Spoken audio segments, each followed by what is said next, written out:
Welcome back to the weekly podcast. I'm your friendly host and commentator, Brian Strong over here. And, what I do is I make these videos about shit happening in the drug war uh, reform, I guess you call it. Drug war is the reforming of these drug laws is happening slowly but surely. We happen to live in America where it's probably going to happen the slowest for sure. Yeah,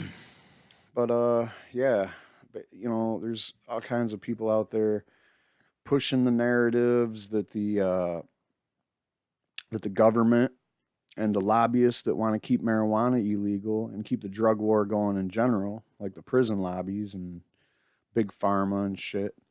People that want you to do the drugs that they make while, criminalizing the drugs that they can't control because the shit grows outside and anybody can fucking pick it off the fucking plant and start using it.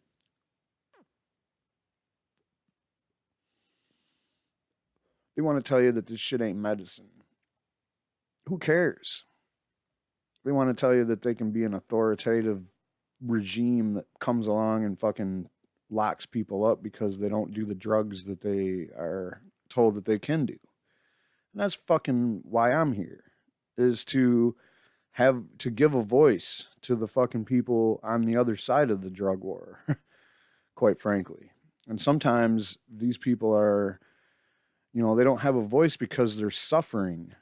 They're either in jail for a fucking drug crime or they're an addict because the way the system is designed, people who really don't know anything about drugs or even want to become drug addicts, they get pulled in still. They get pulled in by big pharma. They get in a car wreck or they get a work related injury or hell, get a tooth pulled, I've heard is a big one. And then the doctors give them like Vicodins or some other kind of opioids for their pain. And, that leads to the next pill up the rung of the pill ladder until next thing you know it, you're at those pills that cost like $40 a dose or more. And then when the insurance is like, man, you gotta be shitting me. We're not paying for this anymore. Then off to the streets you go. And when you find out how cheap heroin is, you'll be like, oh, fuck, why the fuck do I do these stupid pills when I could just buy all this heroin? That's why they don't have a voice. And whenever you do see some news on TV about the ever reforming marijuana laws in this country and elsewhere, it comes with fucking stupid, shitty fucking innuendos and irony that we're supposed to think is a joke when people are still getting fucking arrested for this shit. And then you got politicians trying to pander to the drug reformists like, I don't know, Kamala Harris, who always talks about the drug war as if it's already over. Oh, the drug war was the worst thing that, worst policy we had for minorities since slavery, blah, blah, blah. It's like, you know what? It's probably worse than slavery because more people are affected by it. And there's still slavery when you go to the prisons that they put you in for doing the drugs. Then you work for fucking Victoria's Secret making fucking lingerie for 2 cents a week or whatever. I don't fucking know what they don't pay people. But it's pretty much slavery. None of them people have voices. Well, so that's where I come in. I come in here and I say things. And basically, you might think I'm radical. You might think I'm extreme with my positions in legalizing all drugs or saying that it doesn't fucking matter. You can't just willy-nilly arbitrarily give people tickets for driving stoned because they had a couple nanograms of THC in their fucking body fluids.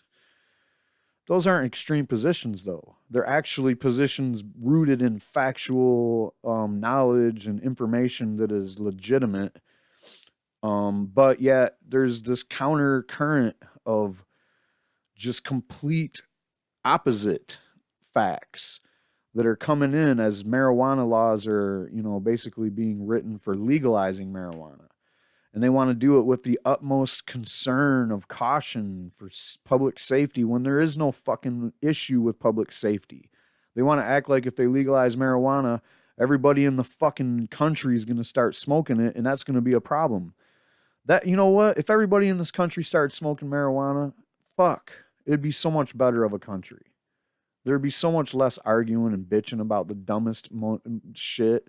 People would stop getting offended at every little fucking thing. So that's where I'm coming in at. If you've never been to this channel before, you don't know anything about what the fuck I'm doing, there you go. And I drop the F-bombs because, you know what? I've been doing this for way too long to care. And if you want me to stop dropping the F-bombs, start paying me.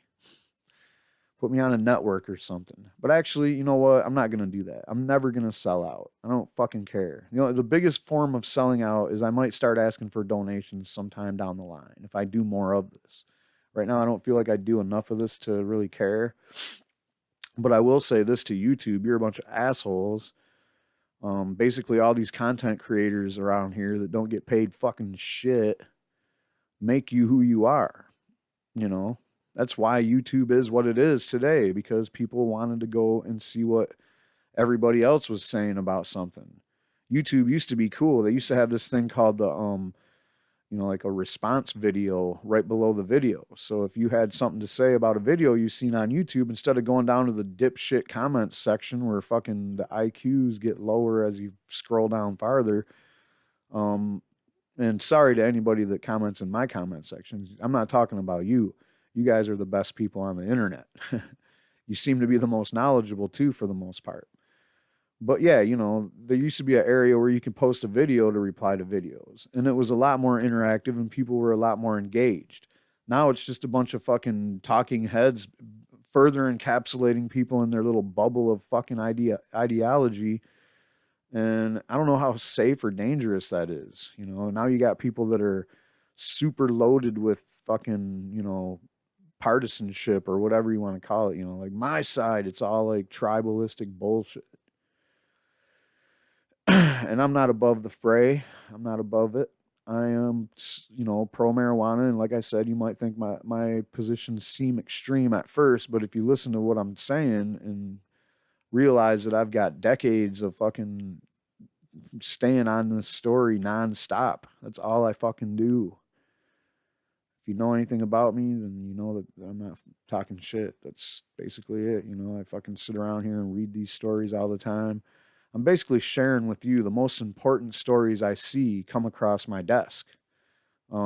This is significant shit. Like, I don't just make up stories as I go along or try to like contrive stories out of things that I see.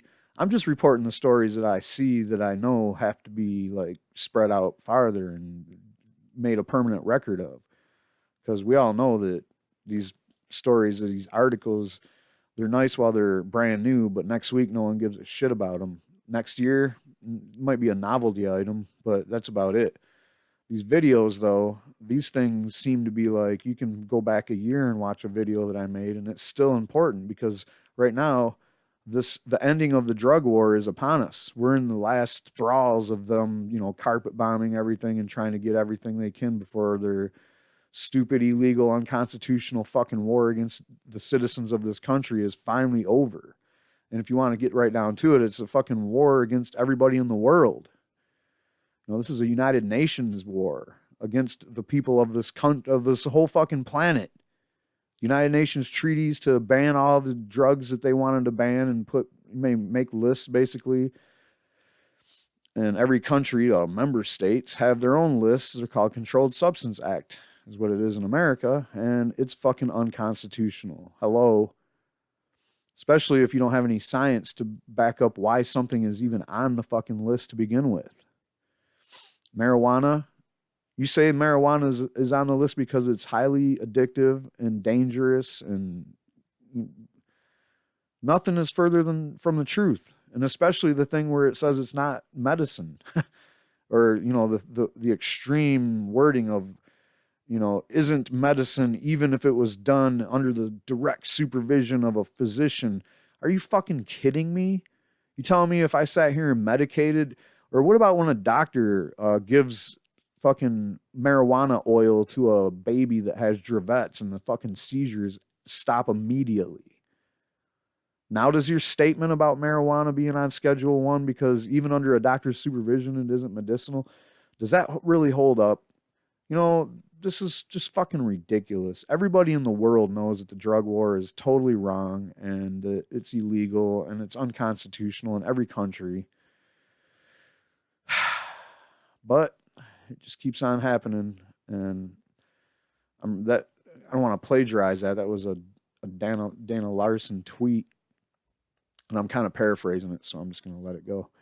But anyway, if you follow this shit like I do, you already know what I just said, and you already read the tweet. So for you that haven't, never mind. And if you that don't know me, hit the subscribe button and go on this journey with me as we ride down the hill.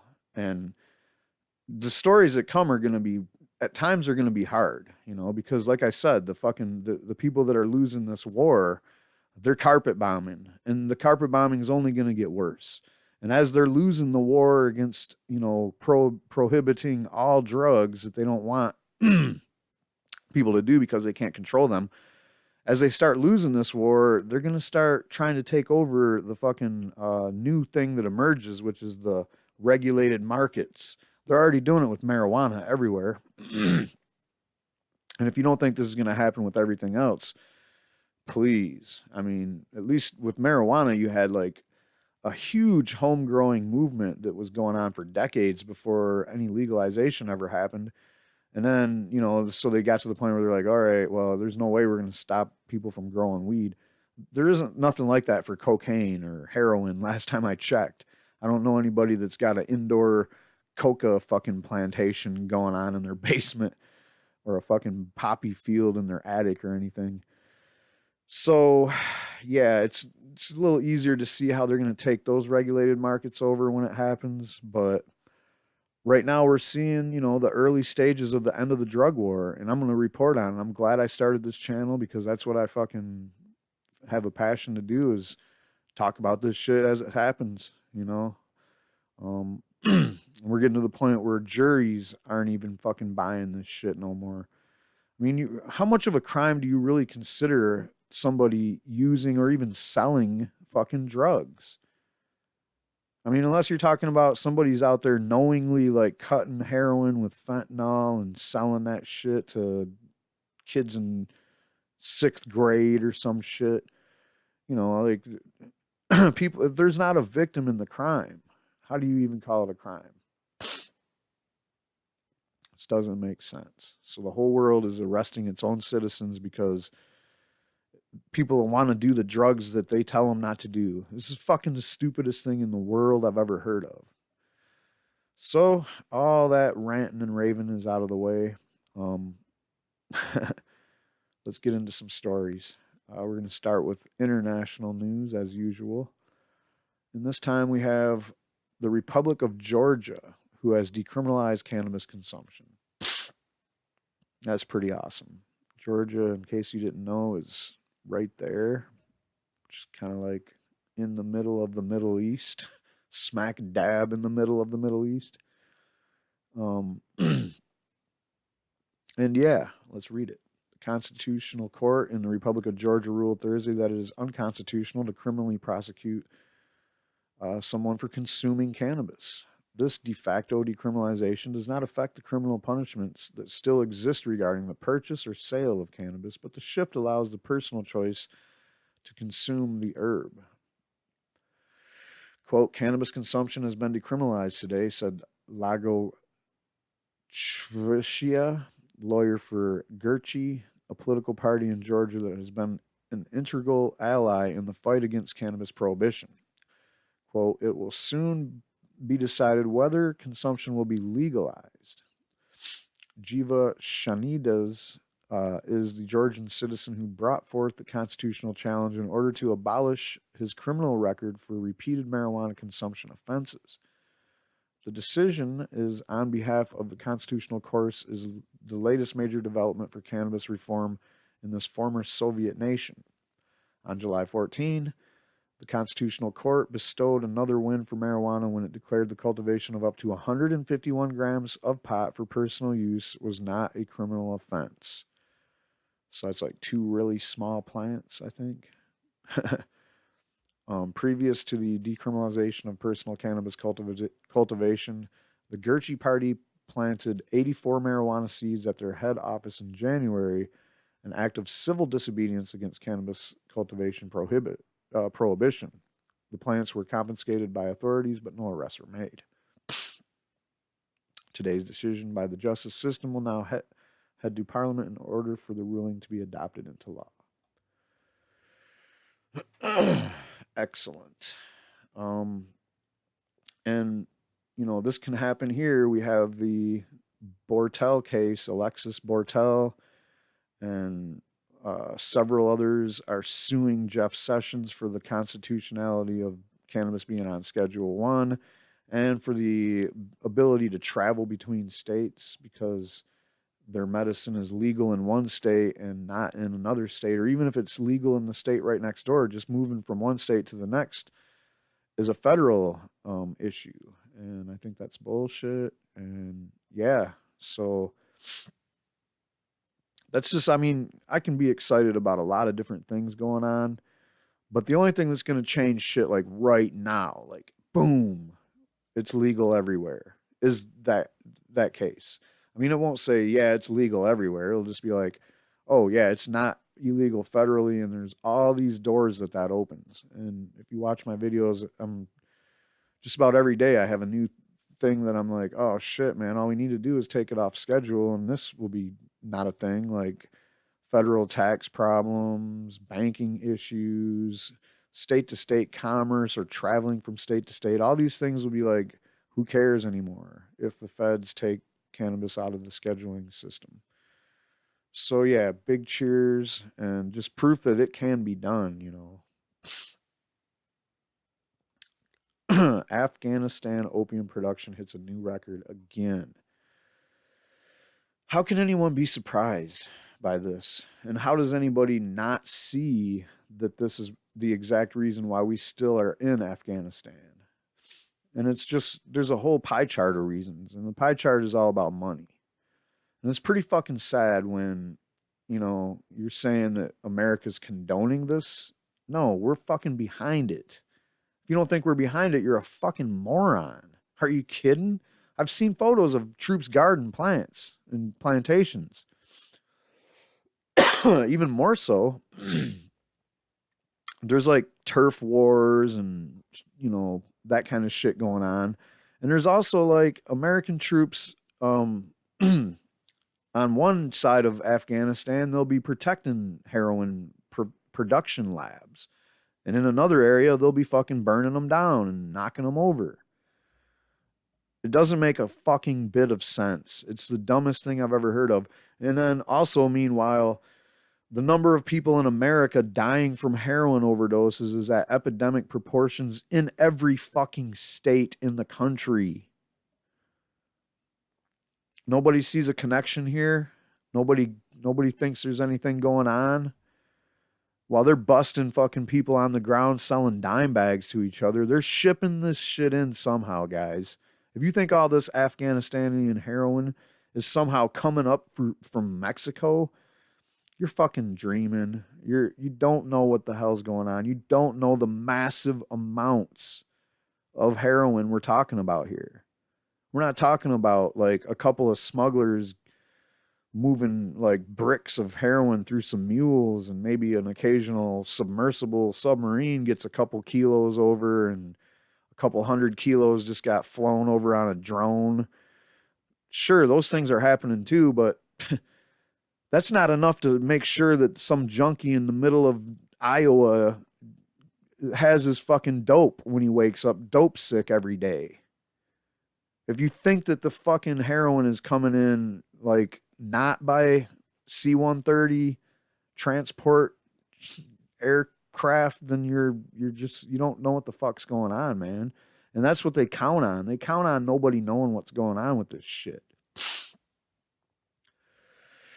The latest stats from the UN's annual Afghanistan opium survey are in, and the news is grim. Opium production in a war-torn country jumped from nearly 87% in 2017. What? That's unbelievable, man.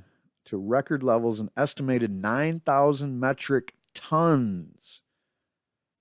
9,921.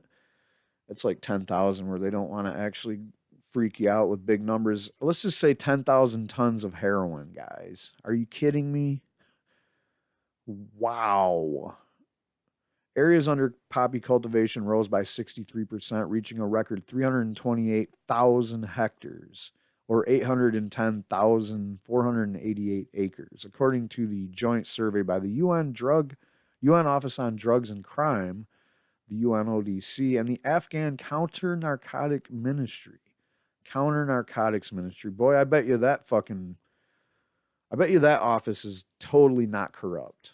You know, I mean, you're talking about a country that has the largest heroin production numbers in the history. Like all other countries put together, never even made like 10% of what heroin comes out of fucking Afghanistan these days. And somehow you're going to tell me that you have a counter narcotics operation in your government? Okay, sure. The survey also found that the number of poppy-free provinces in the country decreased from 13 to 10. So almost the whole country grows fucking heroin poppies.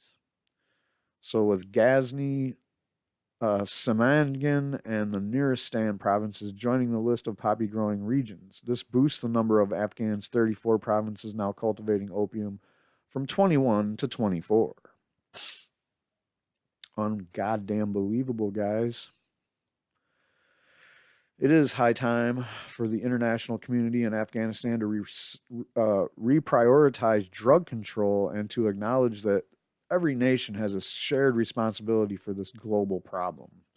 The UNODC's executive director, Yerv Fedotov, was quoted in the press release on the report. Whatever, dude. You guys are so full of shit. No one believes anything you say about trying to stop poppy production or heroin trafficking. How could we? We got tens of thousands of troops in Afghanistan.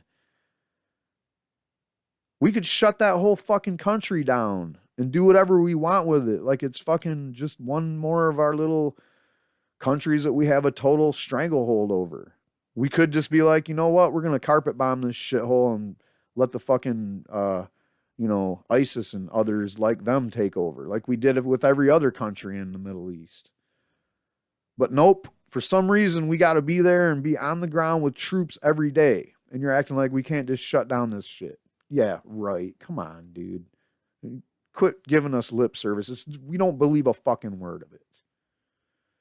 This ain't even conspiracy theory grounds here. You know, it used to be back in the 80s when you talked about Iran-Contra and the cocaine coming back into America, people looked at you like you were fucking crazy tinfoil hat motherfucker. All right? But when you go out and talk to anybody, you can go to church and talk to some 80-year-old lady and be like, you know, we're over in Afghanistan guarding the heroin fields, right? And she'll be like, yeah, of course. I mean, it sucks, but yup, yeah. And she's probably got like a grandkid that fucking is OD'd on heroin. That's how fucking crazy this shit is, guys. But the assumption that Washington and its partners in Afghanistan have failed to prioritize drug control is frankly absurd. Since overthrowing the Taliban in 2001, the U.S. has spent nearly $7 billion to combat Afghanistan opium production to spectacularly counterproductive results. Are you fucking kidding? How can you even say this sentence is anything but bullshit? They spent $7 billion to combat production? No. Man, I wish there was any level of transparency on that $7 billion. Because I know there's a lot of people that got really, really rich off of us trying to combat production. Give me a break. We didn't do nothing. We have never tried to combat production. You know how hard it would be to combat production? We're America, dude. We could fucking go napalm every fucking poppy field they got. And it would take less than a week. Are you kidding? What did I say up here? Like a million some odd acres? We can carpet bomb that shit in fucking 2 days. Shut the fuck up. $7 billion? Who's sitting on all these billions of dollars? Unbelievable, man. And whenever I look into this Afghanistan heroin situation, it just makes me want to fucking just leave the country and not tell anybody I'm an American. Because this is embarrassing and fucking just wrong on so many levels and crazy. It's the most crazy shit I've ever fucking read about. Why is it crazy? Because there's people in prison right now for selling dime bags of this shit. There's people dead every fucking 40 minutes or less. There's people that fucking cops that are doing fucking corrupt criminal shit because this heroin thing is like a means of opportunity for them to be able to pull it off. You don't believe me? Look into Baltimore. It's crazy what's going on. Meanwhile, we're acting like we're spending money to fucking combat it. Yeah, whatever. Ask Colombia, how did that work out for them? Predictably, the Afghan government and the Taliban rebels are both pointing fingers at each other for encouraging the opium trade, and both are probably right. Yeah, they both need the money. They're addicted to the money just as bad as we are, and just as bad as we're addicted to the heroin, I guess. We do consume 80% of the world's heroin. So whenever you hear all these numbers about all this production and shit and all this ramping up of 80% ramp up in 2017 of production, well, they're only responding to the demand we're giving them because we consume 80%. Unless they found some new customers somewhere, we're the ones. That's who they're talking about whenever they talk about all this heroin getting consumed. It's America, guys. We got 5% of the population. We use 80% of the heroin, 80% of also prescription opioids, and 80% of the cocaine. We smoke more than 80% of the weed, I can tell you that. Without drugs, this war would not have been, it would have been long over. President Ashraf Ghani was quoted by the New York Times as the survey was released. Quote, the heroin is a very important driver of this war. Yeah, no shit. It's not the only one though. And it's more like an occupation. I don't know what the idea that there's a war going on. If it's a war, it sure is like a Cold War. Like there's terrorists or insurgents or whatever you want to call them. And every once in a while they bomb something or blow somebody up. But you don't hear us doing like door-to-door sweeps, and we're not like, oh, we're going to topple these training camps over there or actually shut the Taliban down, which you could have done back in the early phases of this operation. But instead you needed the Taliban to be there because they're the only people that can act as like a government in fucking Afghanistan. Besides, of course, your propped up installed government that we put there. But that don't count. We need to have people that actually do have interest in the country, and that's the fucking Taliban. Another official, General Abdul Khalil Bakhtir, Deputy Interior Minister in charge of the counter-narcotics police, said the insurgents had used the growing insecurity of the past 2 years to establish more heroin refining labs and to move them closer to the poppy fields. Bakhtir estimated that there are 400 to 500 labs in the country, mostly in regions controlled or contested by the Taliban. His forces have destroyed over 100 of them, but he admits they can build a lab like this in one day. Yeah, with all those billions we have invested in trying to stop production, they could probably build 10 of them a day. Come on. For what it's worth, Zabihullah Mujahid, a Taliban spokesperson, said the group, quote, had nothing to do with processing heroin and denied that major laboratories existed in the areas under its control. Yeah, because it's probably just the CIA themselves that fucking have the local people working for them. I mean, that's usually how they do it. They need somewhere really crazy like Afghanistan to do it without nobody knowing that they're doing it. But Western Helmand province continues to be the heartland of both the Taliban insurgency and Afghanistan's booming opium production. So it's pretty clear that opium lucre continues to be a goad for local forces in what is now the United States' longest war. And I really wish they'd just call it something else, because if it was a war, there would be goals and we'd be getting closer to the goals, or achieving some of the goals. There would also be like an end plan, like, oh yeah, after we're getting done with all the goals of this war, then we do the next thing, like leave. We've been taught, we always got these excuses, oh, we got to train the fucking fighters so that they can fight the insurgents. If we leave, there probably won't be no fucking insurgents, because the insurgents are there to say, hey, these foreign invaders got to go. And if you don't think that's a thing, just how would you feel if a bunch of fucking like Russians or some shit invaded us and like, you know, Wolverines, bitch?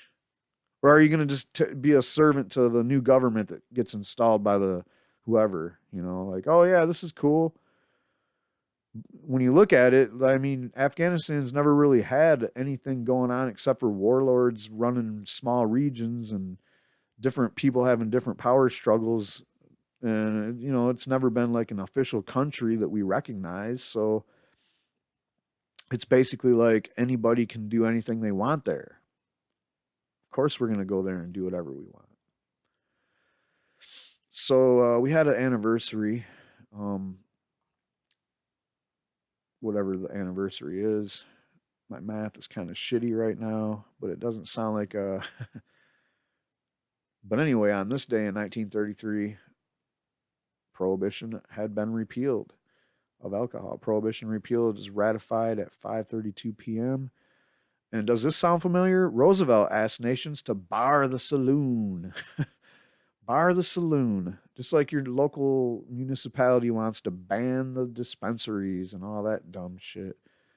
And, we're like 70 some odd years later, 80 years later.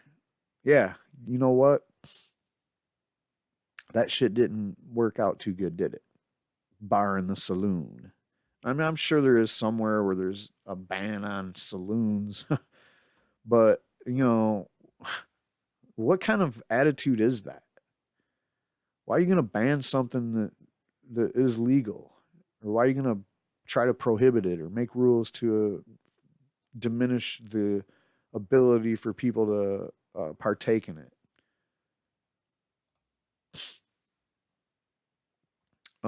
Will medical marijuana. This is why I did this clip today, because tomorrow's my birthday, and happy birthday. It's when the fucking Cole memo expires, or the Raurenbacher-Blumenauer amendment, as it were. So, will it expire? It's kind of a big deal, Federal protections for state legal medical marijuana businesses could expire Friday, December 8th, when the federal government is set to run out of money. The Raurenbacher-Blumenauer Amendment, formerly known as the Raurenbacher-Farr Amendment, may or may not be included in the new budget bill currently being reviewed by a federal special conference committee consisting of members of various House and Senate appropriations committees. Should it not be included, the Department of Justice, under the supervision of U.S. Attorney General Jeff Sessions, would be free to prosecute state-compliant medical cannabis businesses. So the irony here is all the protections, the Cole memo, the Raurenbacher, and all that far, they're loosely strengthened by the idea that the federal government simply doesn't have enough money to be enforcing marijuana laws. And that's a big cornerstone of these protections. So the irony is, oh, hey, the government runs out of money to operate, period, except we have these exceptions for certain things that can still operate even though the government is shut down or don't have any money to, no budget money. No, if you run out of money, you can't have a budget because there's no money to pay for anything.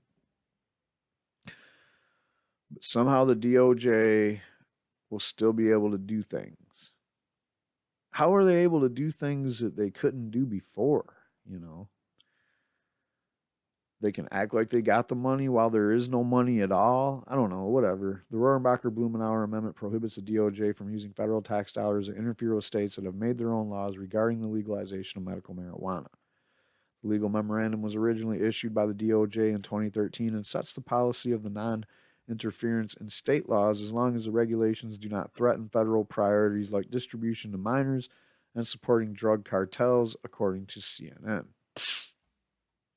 Despite some uncertainty surrounding the bill and the Rohrabacher-Blumenauer Amendment, especially consider the Attorney General's outspokenness against marijuana, Morgan Fox, Director in Communications for Marijuana Policy Project, is optimistic the amendment will pass. Since the conference committee meetings happen behind closed doors, there is no way to tell what is being considered and who is fighting for inclusion at this point, Fox said. However, I think there is a good chance that it will be included given that it has been renewed every year since it first passed in 2014. The amendment was renewed in May under the current administration as part of a spending bill. Political director Justin Streichel noted that the amendment has bipartisan pressure and support, and he believes what will likely happen on December 8th is the passage of a continuing resolution that will provide more time to finalize a deal. And, to be honest, I mean, I haven't really heard any noise about, this shutdown being allowed to happen. And usually there will be a continuing, ever since, I don't know, back in the Bush days when all this started and they couldn't come up with a fucking actual budget. So they have this thing called a continuing resolution, which temporarily funds the government until, some arbitrary time in the future. Usually it's 6 months or a year. I've seen them both. So, like I just said, I haven't heard anybody talking about, oh my God, the government might run out of money and shut down. And usually it's a big contention thing like, oh, I can't believe they would let the government shut down over this or that. And I don't know, there isn't no real big sticking point or no lack of votes anywhere for any kind of budget. And it looks like the fucking tax plan that the Republicans are trying to pass might actually pass. It's fucking on track for it, that's for sure. And if that passes, who knows what's going on with that. If they pass the continuing resolution, then it just continues those protections until the next CR would expire. U.S. Senator Patrick Leahy introduced the amendment in the Senate, Fox said, and it was approved by a voice vote. Representative Dana Rohrabacher and Earl Blumenauer introduced the provision in the House, but it was ruled out of order by the House Rules Committee on September 6th, which prevented it from coming to a vote on the House floor. On the Senate side, where it was included, it was passed by a voice vote this year, and this is the first time that has ever happened on the Senate side, which meant that no senator on the Appropriations Committee felt so strongly against the amendment that they felt the need to make sure that the vote was recorded to have them on record as being opposed to it, which is a positive sign as far as us progressing the political dialogue regarding this process, Streichel said. There is also support in the Senate for the Veterans Equal Access Amendment, Streichel added, which would allow veterans in states with medical cannabis programs to discuss medical marijuana as a treatment option with their doctors, who could then recommend cannabis to veterans for medical purposes. This is encouraging for the industry, Streichel said, and could be an indication that the support for Rohrabacher-Blumenauer amendment. On September 8th, the federal protections for medical marijuana businesses were extended for 3 months as a part of the passage of a bill to extend the federal debt ceiling. The inclusion of the provision in the spending package did not reverse the House's decision to remove it from its budget bill, however, and it remains uncertain whether it will be included in the final version of the legislation. The protections must be authorized by congressional leadership December 8th as part of the forthcoming budget to remain in effect. The Senate and the House will need to reconcile their different versions of the appropriations budgets via the conference committee, Fox said. Quote, they will determine what elements to keep from both the House and the Senate appropriations budgets, he said. It comes down to 8 lawmakers.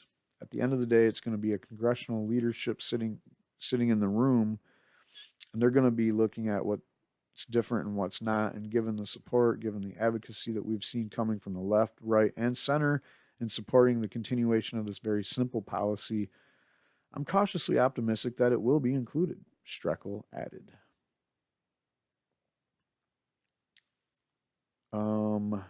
Yeah, there was like 66 members of the Congress have sent letters to Paul Ryan and Mitch McConnell and Nancy Pelosi and Chuck Schumer to urge them to keep the federal protections for 46 states that have implemented medical cannabis programs, according to NORML's website. Attorney Jeff Sessions said on November 29th that the DOJ was analyzing ways to work toward a rational marijuana policy, CNN reported. Sessions did not elaborate, but noted that he views marijuana as detrimental and consumption is still illegal under federal regulations. The Department of Justice and Attorney General do not have any final say in the federal appropriations budget, Fox noted, although they could affect the industry in other ways.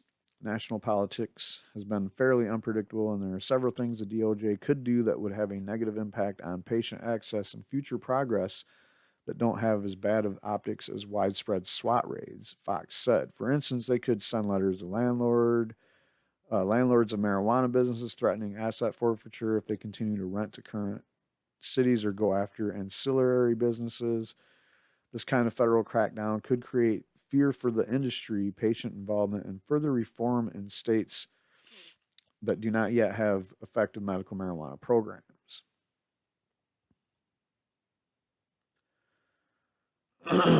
And he's advocating for, lobby Congress to make permanent changes to federal law. Look, man, we are. Everybody should have already called your representative by now about the fucking Cory Booker proposal, or before that we had the bipartisan one in the Congress with Tulsi Gabbard and I forget the Republican guy's name, but anyway, there's all kinds of shit in this building right here that is what you call legislation, and we've all called our fucking representation, and they've all given us answers. My representatives basically gave me the cold shoulder, said, "Oh, we're gonna wait and see what happens. Wait and see what happens in Colorado and Washington." Are you fucking kidding me, man? That's what we're asking for is that you stop arresting people for fucking weed. We're not asking for some big deal. And it's not always, Republicans aren't always on the wrong side of this, and they've been coming around more and more. Here's an example. Conservative groups want the protections extended. A collection of right-wing organizations urging Congress to continue a current policy that protects state medical marijuana laws from federal interference. Quote, on its face, the policy merely prohibits the use of taxpayer money by federal authorities to prosecute medical marijuana patients and providers who are in compliance with the laws of their state, the groups, including the American Enterprise Institute and the Competitive Enterprise Institute, wrote in a letter delivered to the Republican and Democratic House and Senate leaders on Tuesday. At its heart, however, is a guard for our nation's fragile principle of federalism, the right of the states to govern matters within their borders as their constituents see fit, without Big Daddy coming along. Policy, which has been in effect since late 2014, prevents the U.S. Department of Justice from using funds to interfere with the state medical cannabis laws. It, along with funding for the federal government, is set to expire on Friday unless Congress passes legislation to extend the deadline. Advocates fear that if the protections disappear, it could give U.S. Attorney Jeff Sessions a green light to begin cracking down on marijuana policies, on state policies. Quote, a majority of Americans now live in states that have legalized medical marijuana, and only 14% oppose such laws, according to a recent Yahoo Marist College poll. The conservative group's letter says, quote, with broad popular support for them, it's not surprising that Congress would take action to protect these laws from federal interference. The measure passed with bipartisan margins twice on the House floor in 2014 and 2015. It has also been approved by the Senate Appropriations Committee and has been continuously included in bills funding the federal government. But because the House leaders have in recent years blocked votes on the measure, there is concern it may not be continued in the fiscal year 2018 funding legislation. Why? Oh yeah, because Republicans won and they're everywhere, every branch of government from top to bottom, coast to coast. Last week, a bipartisan group of 66 lawmakers wrote a letter asking congressional leaders to extend the protections into next year. Quote, as a coalition of groups supporting free market solutions and the protection of essential constitutional principles, we strongly urge you to respect our nation's federalist structure, patients' rights to decide on their own treatment, and good order by including the provision in the fiscal year 2018 Omnibus Appropriations Bill, the conservative organizations wrote in the newer letter. The other signatories are the Campaign for Liberty, the Center for Freedom and Prosperity, the Institute for Liberty, and the Taxpayers Protection Alliance, and the Marijuana Policy Project. I don't know how right wing the Marijuana Policy Project actually is, but I know they're not super left wing. Campaign for Liberty, Center for Freedom and Prosperity, Institute for Liberty, and the Taxpayers Protection Alliance are all what I call libertarian outfits, but that's okay. I mean, you're not going to get those mainstream evangelical Christians on board, I don't think, ever. And sorry to my Christian fans out there when I throw the evangelicals under the bus, but hey, man, they're still one of the number one enemies of of ending prohibition. The capitalists are out there trying to do it too. They're trying to end prohibition their own way, and it still means that people go to jail. So that's not really ending prohibition. It's called legalizing little things here and there so that somebody can make a shitload of money while everybody else goes to jail. Finally, well, two more little quick things, but here finally on this crackdown bullshit for tomorrow, um, government shutdown could allow Sessions medical crackdown, and basically, I pulled this because I wanted to get my friend Tom Angel, who probably don't even know who I am, but I wanted to throw him a bone or help him get some support. I don't personally ask my fan base for money very often unless it's an emergency, but you know, Tom Angel, he basically has brought you these stories. I just put them in the form of a video clip with a little bit of swearing and extra outrage. He's the guy that actually hammers out, goes and does the hard work and is in the scene where he can talk to these politicians, and he's a trusted basic basically a trusted person in the scene to where they don't think that he's a sensationalist or whatever. I think he's very sensational, and I have been reading his work for years now. And like I said, I don't ask you guys for much, but if you like what I'm doing, you can support me by supporting the people that I would like to support. And the person I would like to support, because I probably get more of my stories from this person than anybody else, is Tom Angel, quite frankly. So he would like you to subscribe to the Marijuana Moment newsletter, and it would be a great idea if you did. You'd probably watch me less because you'd get all these stories directly from him. But, I don't really think that's a thing. I think that everybody has their own value, and um Tom Angel is very, he basically covers every angle of this situation that we're in. And Marijuana Moment is basically like your one stop source for pretty much almost everything going on in marijuana. And many thanks to the readers who recently chipped in with monthly pledges to keep me reporting big marijuana scoops and compiling all this cannabis news into daily dispatches for you. Michael Bronstein, American Trade Association of Cannabis and Hemp, says Tom has put together the most authoritative and well sourced aggregation of marijuana news anywhere. I am proud to support this newsletter and ask if you would have not and ask if you have not done so to please donate and keep this indispensable work going.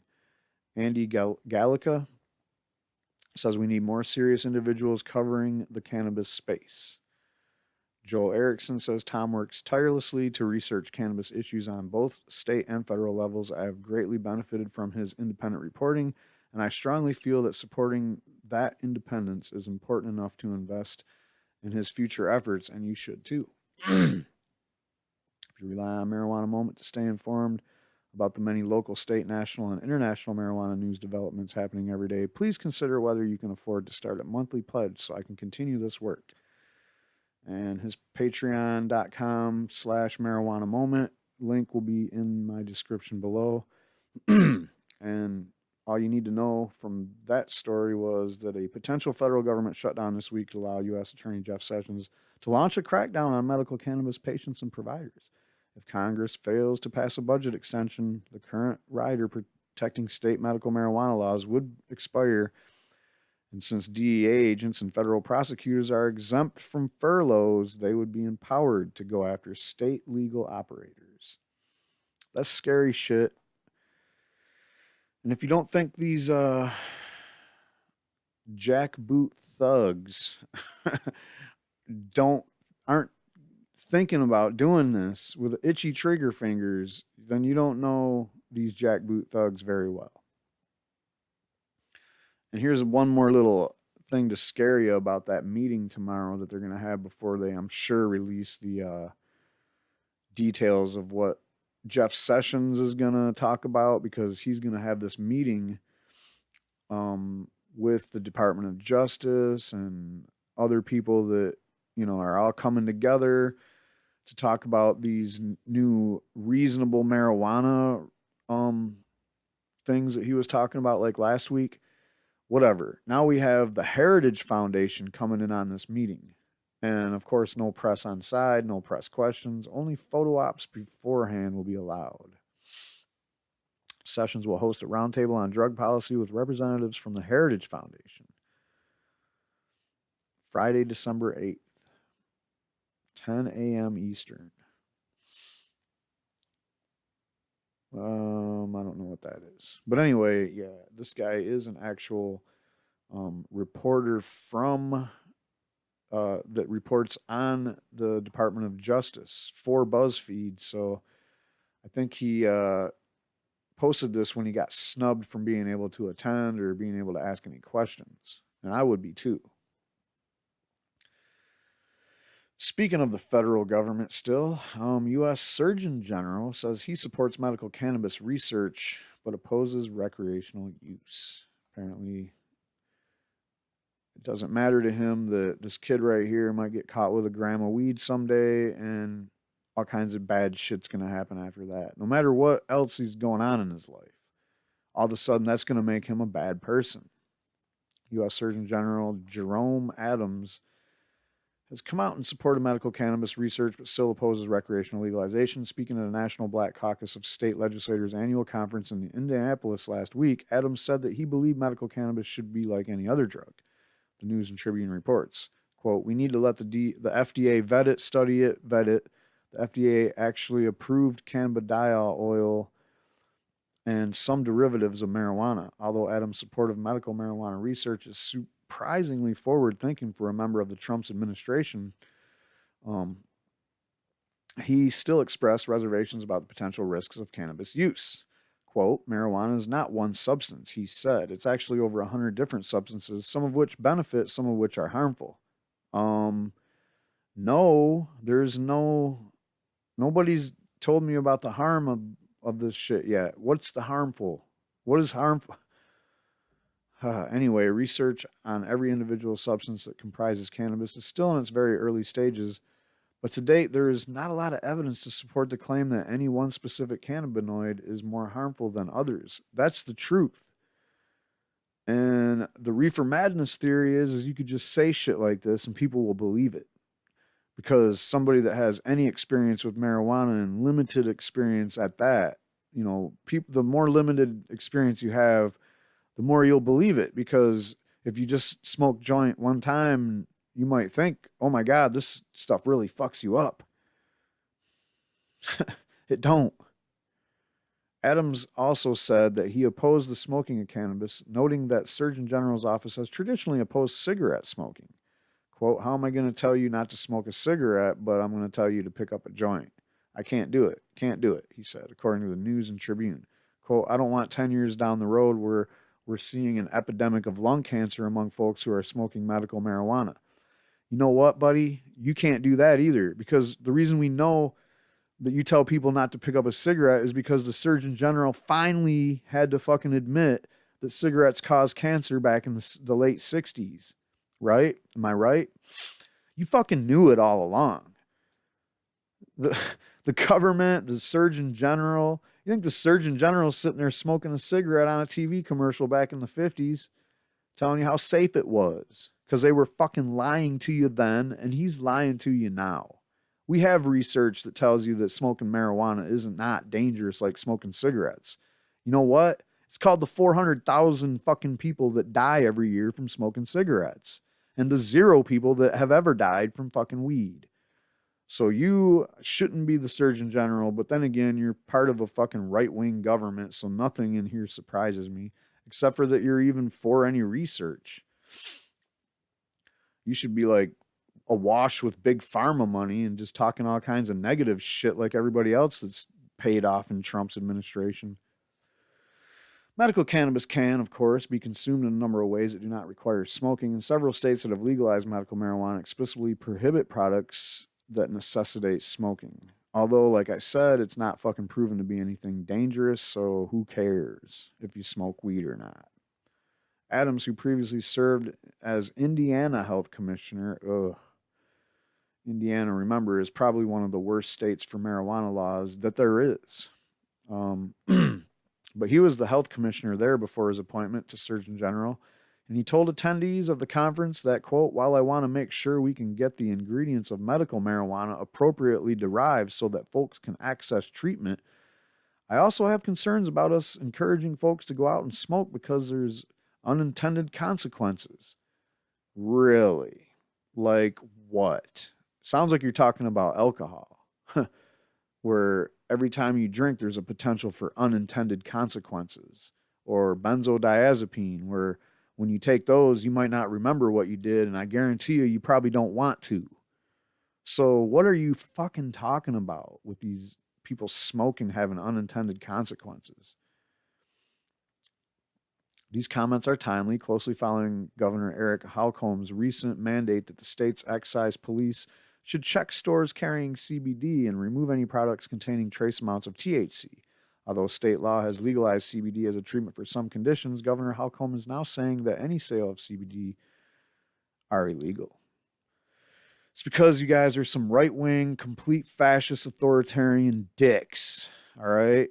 And you don't understand shit about science or fucking cannabinoids. So just go ahead and fuck off. Adams' stance on medical cannabis is mostly in line with the views of the Obama-era Surgeon General Vivek Murthy.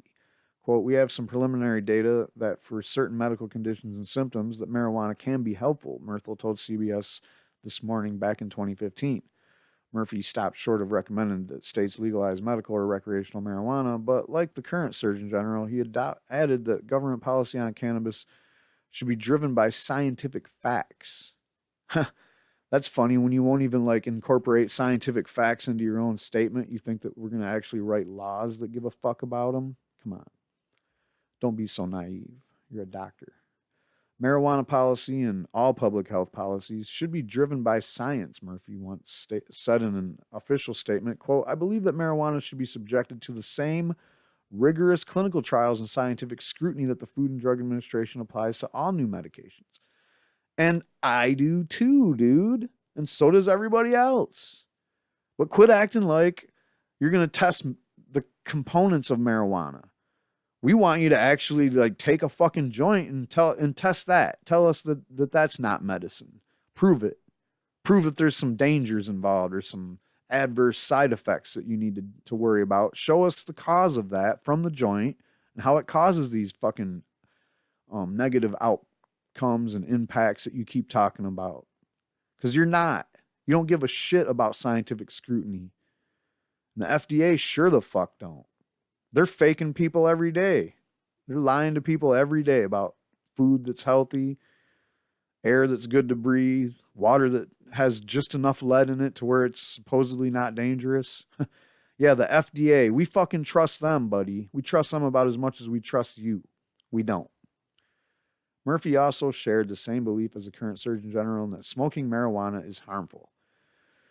Whatever, dude. While clinical trials for certain components of marijuana appear promising for some medical conditions in 2015, he said, neither the FDA nor the Institute of Medicine have found smoked marijuana to meet the standards for safe and effective medicine for any condition to date.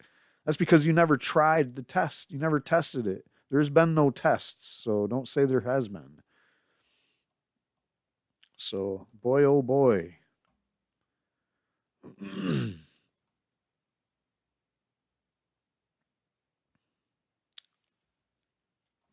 All right. So, Kratom. Does Kratom really kill? You know, I've done stories about Kratom for the last year.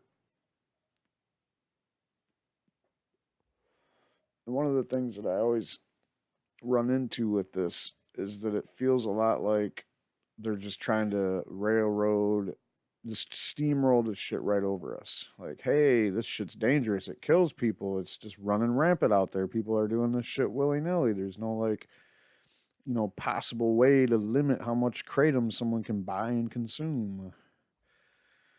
It's all bullshit. It's all just the government, you know, trying to reel something in so somebody else can make millions of dollars off of the synthetic or the analog form of it. And this is no different. I mean, this is like marijuana part 2. So my first video ever was called like Move Over Marijuana. The fucking DEA's coming after Kratom. Well, now it was the FDA coming after him. Diagnosed with degenerative disc disease in 2000. And at 28 years old, my doctor gave me an option to either have spinal surgery and risk paralysis or begin a regimen of opiate narcotics to help combat the pain. So I looked for a natural remedy, or natural pain relief, and Kratom came up.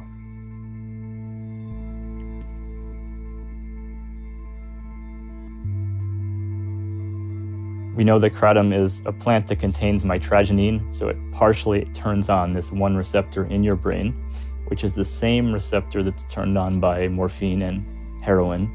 Yet it seems to be much safer in the way that it activates that receptor, so it avoids side effects like respiratory depression, which is what was responsible in 2014 for the deaths of 28,000 people from opioid overdose, both prescriptions.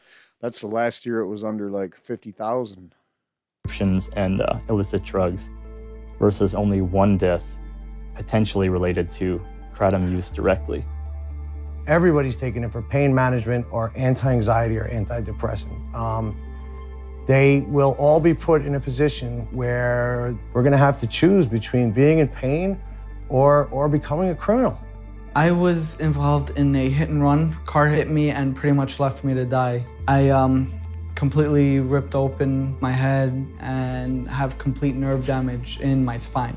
So I just did whatever the doctor said. Whatever they pushed down my throat, I took. And then, you know, as time progressed, it just felt like it wasn't like I wanted to take them, I had to take them. If it wasn't for Kratom, I probably wouldn't be here today, to be honest with you. Because I was pretty much at the point, I was pretty much dead. You know, I had nothing left to live for at that point.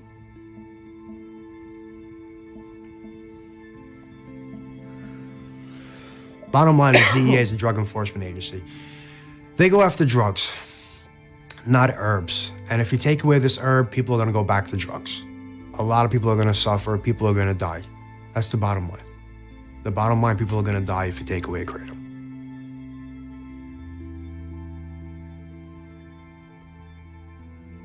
This video feels old. So my ultimate goal from studying kratom is to develop new, safer opioid pain relievers that can replace the ones that we have on the market, like oxycodone, hydrocodone. And like weed, you know, we're gonna develop medicines out of this plant. Okay, that's fine. You know, you can do that. We don't care. You can make all the fucking medicines out of anything you want out of these plants. Just stop trying to tell us that we can't fucking take the natural one found in nature that's also completely fucking safe and effective, and we can't just use that holistically. Because people, you know, part of therapy and getting better and medicine, part of that is somebody's individual relationship with the medicine that they take. It's true. I mean, people crush up their pills and sniff them, and they have little rituals with their fucking, you know, insulin. I mean, everybody that does have to take medicine has a relationship with the medicine. I mean, obviously, Big Pharma is trying to water that down just by making everything into a pill. So, As a scientist, I try to be as objective as possible and not overstate the promise of kratom. We just don't know that much about the plant yet. that's fine, dude. We're not looking to you to make promises about kratom or whatever, however you pronounce it. We don't care what you're doing and whether or not you can make something that's going to be what the people that are looking for something like kratom are going to want, you know, because the fucking thing is the actual thing that is kratom is already out there, and people already like it and want it and are pretty much happy with it, and they're like, just pretty much leave it alone. And of course, if it's in Schedule 1, historically, that greatly limits the ability to do research on it. And that's what they're doing, is they're trying to push it into Schedule 1 with these fake stories about this shit killing Since people. I started taking Kratom, since I had gotten off of the pain pills, my life has basically opened up dramatically. I got a new job. I'm building a friendship up with my sister that I haven't had in a long time. I don't even know if they want all this. It's like these big pharma pushers and the government want somebody with a chronic pain that, you know, like a car injury like this guy. They want you to like start on your opioid regimen and just like sink into the couch for the next 30 years. They don't want you to go out and become a productive member of society anymore. You got in a car wreck, go fucking sideline. They don't give a shit about you. I'm not lazy anymore. I don't want to isolate myself. I want to go out. I want to be out of the house. I can't imagine life without it. I never ever thought that I would be fighting for a tea leaf. I never thought that I would be having this conversation. If Kratom helps people live a better way of life, why take it away from them? Why take away something that's saving their life?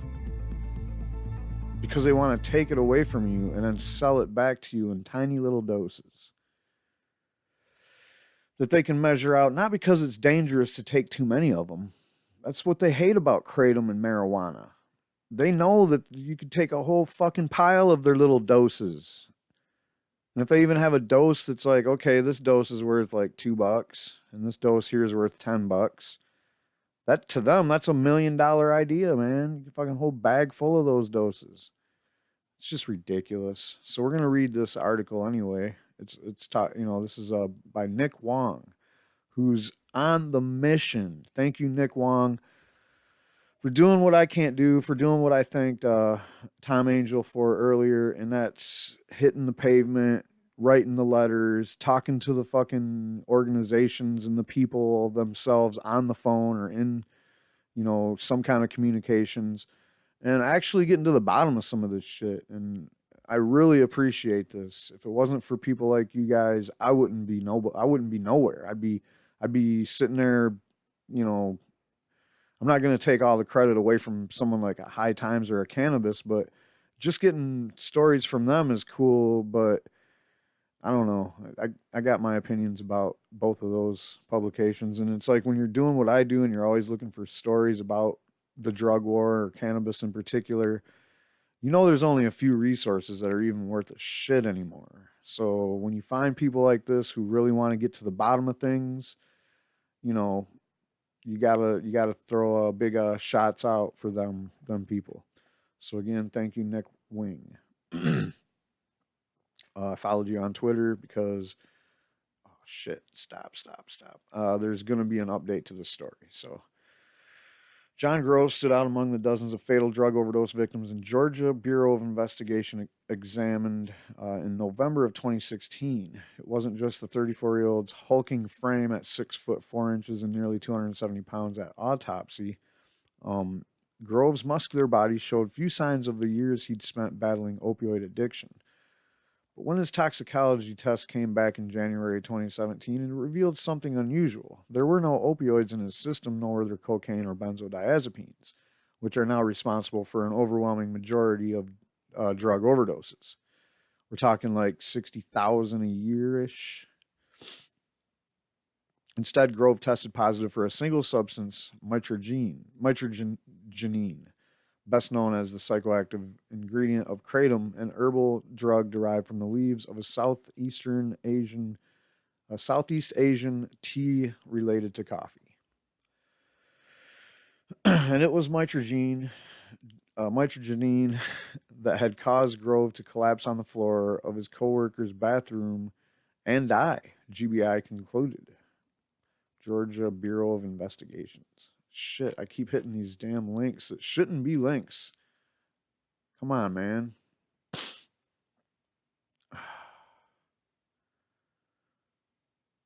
All right, sorry about that. It was an odd and seemingly unprecedented determination. Scientists say there's scant evidence that mitragynine causes fatal overdoses, and many kratom advocates claim that overdosing on the substance alone is impossible.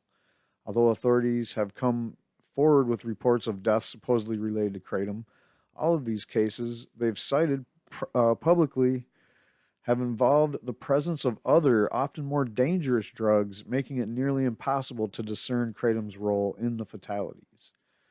But mitragynine was the only substance on Grove's toxicology test. His death, listed as an acute mitragynine intoxication, could have provided an important window into how this drug supposedly kills humans when taken in isolation. HuffPost took a closer look at Grove's case and other kratom-related deaths in Georgia. We found that not only is this state using sloppy reporting on these deaths, likely overestimating the apparent harms of kratom, but the state also appears to be rushing to blame mitragynine for the deaths of people like Grove, even when there may be more likely culprits. So there's a photo of John Grove in the late summer of 2016. He died months later of acute mitragynine intoxication, according to the Georgia Bureau of Investigation. We don't believe it. We obviously were skeptical about these deaths all along. Grove was one of the first deceased individual in Georgia to test positive for mitragynine, following GBI's decision in November of 2016 to begin routinely screening for the substance amid mounting concerns about kratom, according to the records the agency provided to HuffPost. There were 4 such kratom-related deaths in the state in 2016, according to GBI, and 11 more so far this year. It's funny because this isn't like blowing up on the news like bath salts did back in the day or whatever. Shit, if you had actually 11 people dying from kratom for real, seems like the fucking flags would go up, the bells would start ringing and shit. Like, people would start wanting to talk about this on the news. It would be a story. So it's almost as if they're quietly trying to establish a whole bunch of these kratom deaths just so that they eventually have so many of them that there's no way you're going to investigate all of them. But they didn't make it. They got caught. They got caught with their fucking pants down, red-handed, because we know that they're full of shit on pretty much all these kratom deaths that you're talking about by the GBI investigation, in my opinion. And, it's based on what you're about to hear. So those figures recently led the state's chief medical examiner to warn that kratom is killing people in Georgia. Who'd he warn? I didn't hear about this. Kratom's been fucking, the news, and everybody is tuned in, ready for any fucking update you got on kratom. Yet somehow this shit just slipped by until they needed to use it for propaganda. Like I said, they were trying to slowly build up all these kratom deaths in the background when no one was paying attention. And then one day just be like, oh, Schedule 1, look at all the dead people. Fuck, it's a public health nightmare. And even, well, let's step back for a second and say, well, even if these 11 deaths, every single one of them are related to kratom, or are caused directly by kratom and kratom alone, that's still only 11 people. And in Georgia, I'm gonna just take a wild guess that you had thousands of opiate overdoses last year, like everybody else, right? So we're really not talking about a public health fucking crisis or anything of that magnitude with 11 deaths. But what we are talking about is 11 times or somewhere in that neighborhood where you totally fucking lied about these deaths being caused by kratom. And any of these deaths that have just kratom only in their system had to be looked at even more, because now I'm starting to wonder, would you even just lie about what other substance was in the person's system that might have killed them? Maybe you decided to not even test for one of these other substances. Maybe there's something you didn't even test for that fucking killed the person. Maybe the person was just, the fucking time was up. All right? You know, the clock was ticking. Everybody has their time. When their time comes, you're gone. There's nothing you can do about it. That doesn't mean kratom is what caused you to die. Maybe it was because you ate too many cheeseburgers and donuts all those years and just fucking your heart just couldn't beat no more. And even if kratom might have caused that because, you know, gee, you were fucking pushing yourself to the limit. That's what usually causes a heart problem. All right. So anyway, we're very dubious, to say the least, as you may know, like Jeff Sessions would have said. But when HuffPost examined GBI data, it became clear that the agency was relying on loose interpretation of what it means for a death to be related to kratom. In fact, it appears to be counting every fatal drug overdose in which mitragine is present and so-called kratom as a so-called kratom-related death. Does that sound familiar? Remember the Rocky Mountain high-intensity drug trafficking area reports? Yeah, you remember those. The ones that they're always citing, like SAM and, you know, governments that are trying to not legalize marijuana are always relying on that as their go-to information for the highway deaths being marijuana related. And it's the same thing. They're like, you know what? We just when there's a fatal car crash, we test the drivers and then we write it down. And they're like, okay, if we write it down, if there was marijuana in the person's system that was chalked up as a marijuana related fucking car accident that was fatal and people died. Except for the problem is there was other substances involved. And another problem is you don't have any threshold to say whether these people were actually fucking impaired because of the marijuana. And that's the same shit's going on here. The exact same shit. You died. Oh, we're going to test you for everything. Oh, we hit you. We got a hit for fucking mitragynine. You must have took kratom and it killed you. I mean, they're not saying that at all. If you think that's what they're saying, they're laughing because that's what their data is trying to eventually say. But right now it's just saying, well, this person died and this was what was in his system, and since kratom was in there, we're going to say the death was related to kratom. Now that is some bullshit too, but it isn't as bad as leading it to the next conclusion, which they want to do eventually. And which they already have. I mean, the DEA and the FDA have both made statements that sounded to me like they were basically saying that these deaths were legitimate kratom deaths. Of the 15 cases GBI has documented, only 4 individuals tested positive for mitragynine alone. Grove was among them, though HuffPost has learned additional details which show that even in cases like this, like his, mitragynine may not be the most probable killer. Every other supposed kratom-related death in Georgia also involved additional substances, often including much stronger drugs like heroin, prescription drugs, or other potent opioid analogs like fentanyl, and sometimes taken together. Sometimes, in some cases, somebody was on a 5-day binge, and then kratom was the last thing they did. I think it was one of these people on this list, because I read this report before about one of these deaths. I believe it was this Polk person, age 37. I don't know. I don't quote me. In two of the cases GBI considered kratom-related deaths, the subjects tested positive for 8 different substances. 8. Is there even 8 on this fucking list right here? 8 different substances, including opioids, antidepressants, and other powerful prescription drugs. All with the side effect of you die.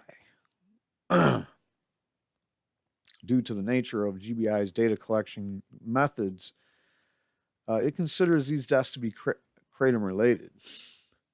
You got to be fucking kidding me. Look at this guy here, Glenn, 32 years old. Total number of substances, 7. Right below him, you got Irwin, 36 years old, 8 substances.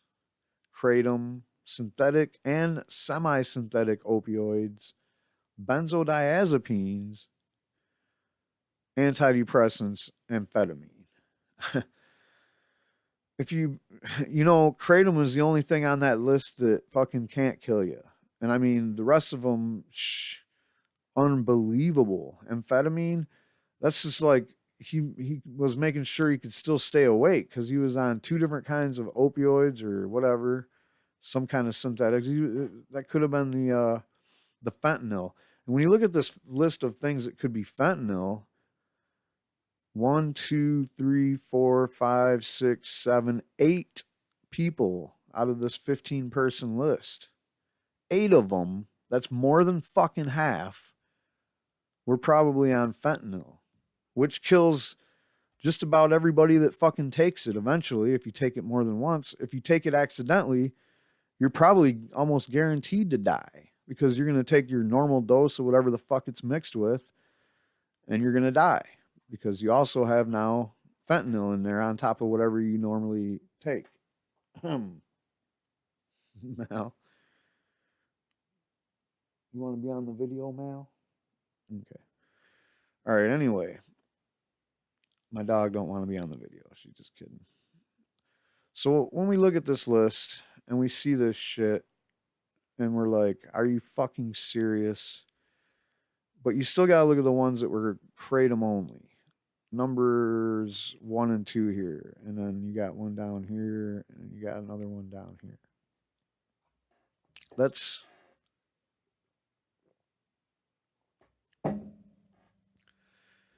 4 people out on this list. The rest of this list should just disappear immediately. And then you should focus on them 4 and try to figure out what exactly is going on there. Because now you're saying you have these people with just kratom and they're dead. System which indiscriminately lumps cases into the same category despite glaring dissimilarities says nothing about how or even if GBI determined mitragynine had actually contributed to each death. GBI declined to comment to HuffPost about Grove's examination, including what had led to the determination that he died of, quote, acute mitragynine intoxication, as well as what such an incident actually looks like. So that's a good fucking question. That's what we always ask people when it comes to this marijuana bullshit. When they're like, oh, you know, marijuana can cause a heart attack, or marijuana can make you like have a psychotic episode if you have, you know, some kind of mental problems.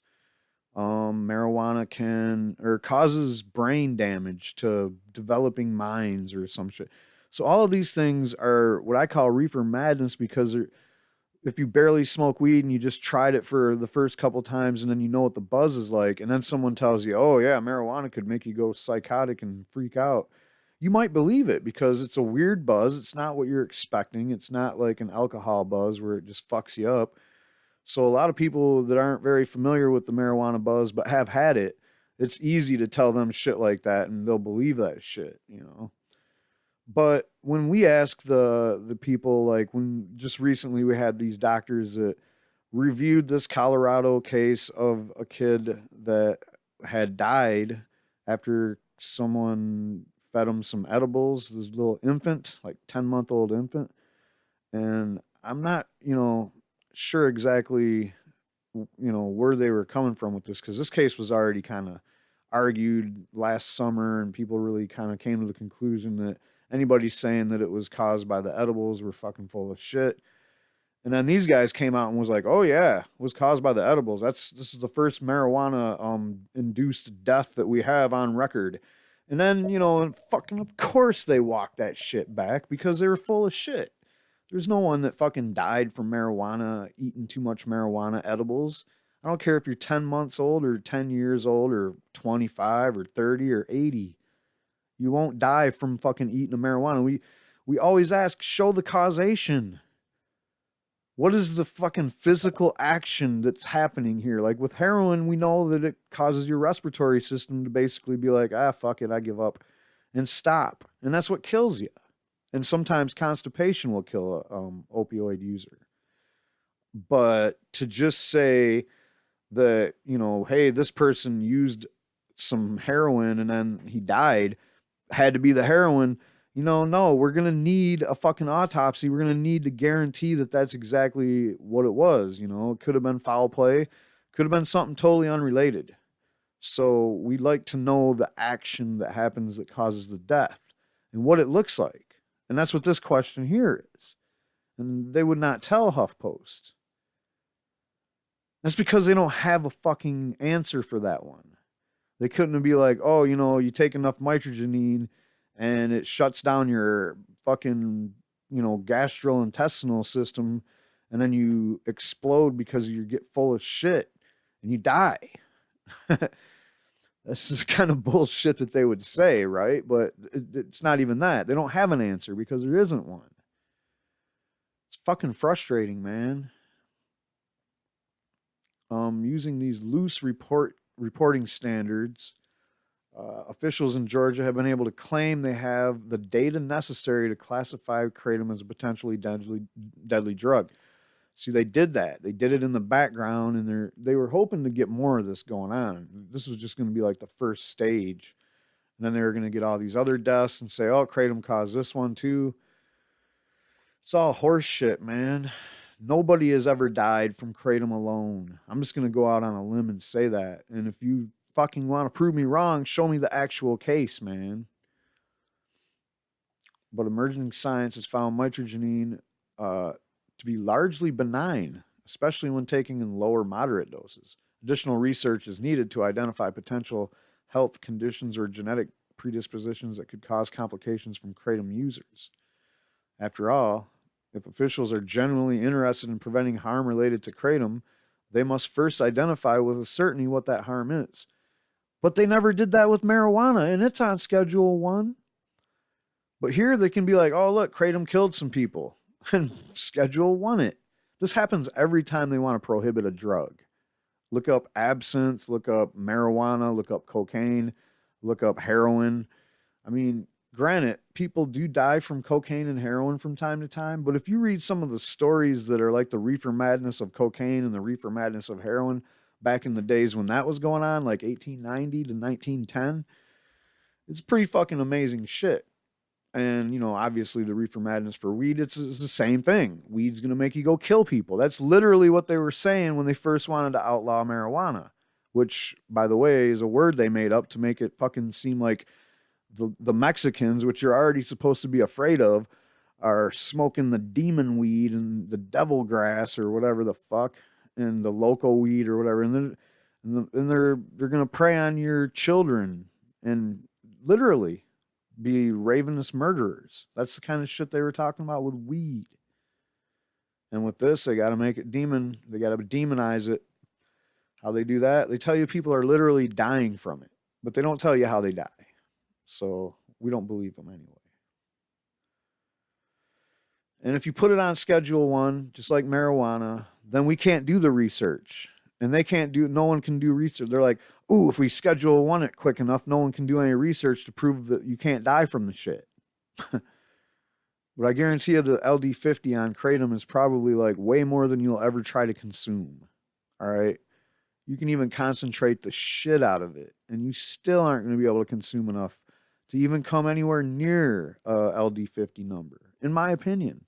If you want to prove me wrong, do some fucking research on it. I'm always up for more research, man. I'm kind of a science nerd like that. GBI's broad brush treatment of kratom-related deaths does nothing to expand this understanding, and may actually obscure it by producing a misleading narrative about mitragynine's effect. Kratom groups estimate that around 3 million people now use the substance in the U.S., where it is sold over the counter as an herbal supplement and commonly taken as a powder or tea. More controversial products have also popped up in gas stations or head shops, where they may be hawked as a cheap high. I don't know how cheap it really is. Mitragynine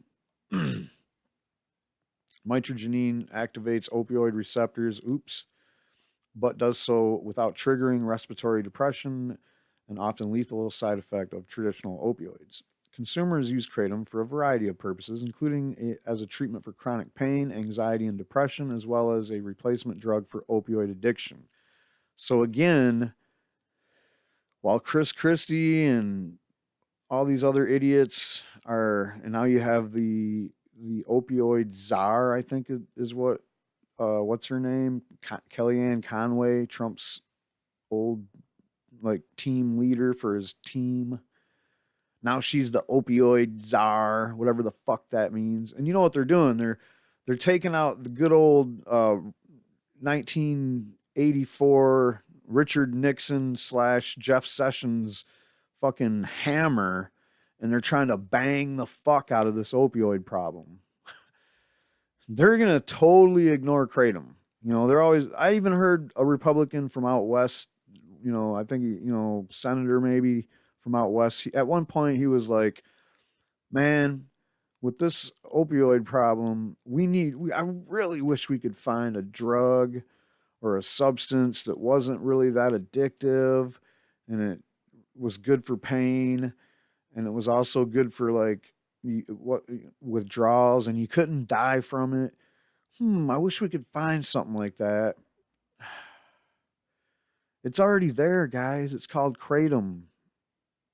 It's not for everybody. So if kratom's not for you, well, there's marijuana too. Nature has a way to help you. In the face of a new drug scare, the federal government has predictably responded with promises of aggressive action to protect Americans. Because we need the nanny state. It may be using Georgia's report on kratom-associated deaths, or at the very least, a similarly suspect methodology to advance claims that the herbal supplement presents an imminent danger to public health. I think that ship has already sailed, guys. Earlier this month, the FDA Commissioner Scott Gottlieb issued a public health advisory outlining mounting fears about kratom's deadly risks. Gottlieb specifically claimed his agency had identified total 36 deaths associated with kratom-containing products and argued they were proof of the increasing harms of the drug. The announcement signaled that the federal government was preparing to revive an effort to crack down on or ban kratom. The Drug Enforcement Administration postponed a similar push last year following intense public backlash and is currently awaiting an official analysis from the FDA on kratom's risk profile before deciding how to proceed. That's pretty key right there. They're waiting for this official analysis from the FDA on kratom's risk profile. They're going to just say, go enforce it. Go bust it up. They will. Gottlieb suggested his agency had already provided the report to the DEA. That was on my last report about this, about a week or so ago. The FDA has not revealed any further information about the 36 cases Gottlieb cited. It denied HuffPost's request to immediately release the data and has responded to other reporters' requests by saying they couldn't locate it. How convenient. An FDA database that compiles reports of adverse drug interactions shows records of 42 kratom-related deaths since 2011, but all of the incidents on that list also involve the presence of other substances. Starting to see a pattern here, huh? Some of them took place abroad and were related to a controversial adulterated kratom product that contains the opioid painkiller tramadol, which, if you look it up, is pretty fucking crazy itself, by the way. I'm going to go ahead and leave this where I left it.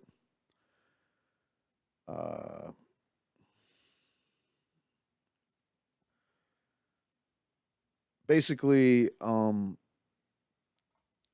guy that he was talking about at the beginning of the article, uh, we'll run through this real quick. At first glance, there appears to be more to Grove's case than simple anti-drug hysteria. His toxicology tests showed extremely high levels of mitragynine, which likely indicates he took around 90 or 100 grams of kratom, or somewhere between 5 and 20 times a normal daily dose, said Jane Babin, an attorney and molecular biologist who has reviewed previous reports of kratom deaths as part of her consulting work for kratom groups. So even if the kratom, even if that was the main cause of death, my God, that's 90 to 100 grams. How can you even take 90 to 100 grams of kratom or anything really for that matter? Um, so he also had, what did it say here? Hypersensitive and atherosclerotic cardiovascular disease. Anyway, it's like arthrorhythmic. It's looks like it could have just been his time. But if you look at what his dad was saying, um he was saying that this dude was on steroids for a long time. Uh let's see. Yeah, I believe there was probably a contributing factor of a steroid. They found that all of his organs were enlarged due to about 10 to 12 years of steroid use. Um, Police did find human growth hormone in Grove's car after his death, along with 2 bags of kratom leaves. So, you know, basically, we don't know. Uh, that's the dude right there. You can't look any healthier than this guy. You're saying fucking kratom killed this guy? I don't believe it for 1 second. More than likely, this is what killed this guy. And maybe not directly, but you've been doing human growth hormone for 10 to 12 years.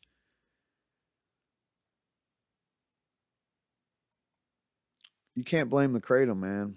And this guy was one of the ones where that's the only thing they found in I the was system. diagnosed with degenerative. And another thing about that is if you look at this test bar here, none of these are none of those right there are fucking steroids. So they didn't even, that's not even chalked up as a substance that they were even testing for, maybe? I don't know. Maybe it was, maybe it wasn't. So Nick Wing put a Freedom of Information request in to the FBI, or the FDA, I'm sorry. FDA has responded to my FOIA with some documents on kratom deaths. Not a full list of 36. I count 8, mostly voluntary reports. If this is the data they're relying on, then people are right to have questions. And then he goes on to detail some of these reports about some of these deaths. And again, you see where people had other meds. There's some antidepressant there, Zoloft. We have other situations where people had other things going on besides taking the kratom. Not sure what that one says. All right, that was from the wife of a man who died of a seizure. Medical examiner amended the cause of death to toxic effects of mitragynine, even though the husband had a history of seizures and was taken Dilaudid, an anticonvulsant, to treat them. One more from a wife of a 63-year-old husband died of a heart attack. She suspects kratom was the cause. He was taking 1 tablespoon of powder a day, also other meds, and smoker for 40 years. Let's see. Tobacco kills like 1,200 people a day. Kratom has killed 0 people ever. I wonder if smoking cigarettes had anything to do with the 63-year-old man's death after smoking for 40 years. It's possible. It is possible. I mean, he had a seizure issue as it is. So, I mean, come on. Can you really say the kratom, which he was taking daily, all of a sudden, just out of nowhere, it's going to kill him, whereas it wasn't killing him all along? A man who died in his sleep while taking kratom to detox for anti-anxiety. Medical examiner excluding pre-existing conditions and presence of SSRIs and muscle relaxers. You die in your sleep and you took muscle relaxers? I would think that that would be the number one suspect. It sounds to me like anytime kratom was found in somebody's system, they're just moving it right over to the kratom death area.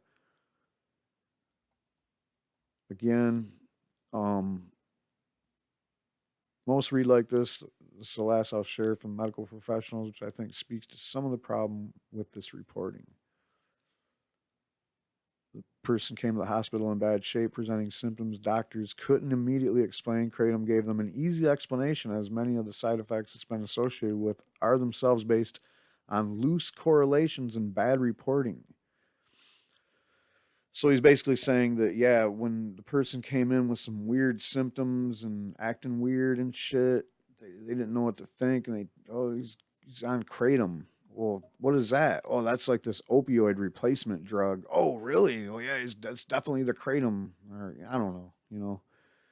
Who knows? All I know is they just need to leave the natural plants alone. All right, guys. All right, FDA and government and DEA. We don't need you guys to regulate the thing that is fucking safe as hell.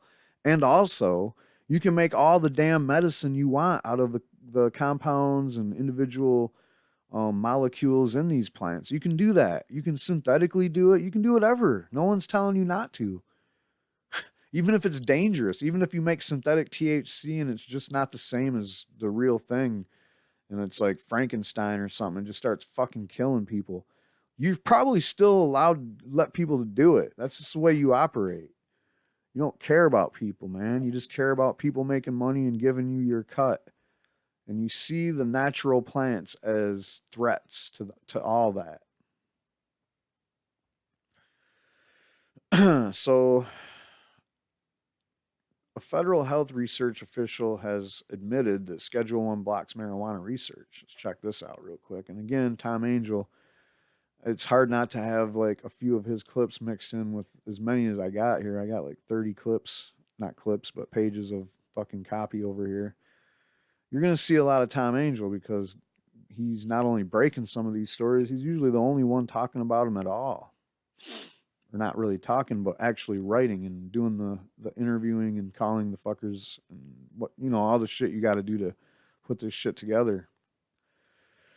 Marijuana's in, what I do is I get on and I read this shit and then I tell you how bad this is, how good it is, how bad it is. It's usually never good and it's always bad. So I tell you how bad it is.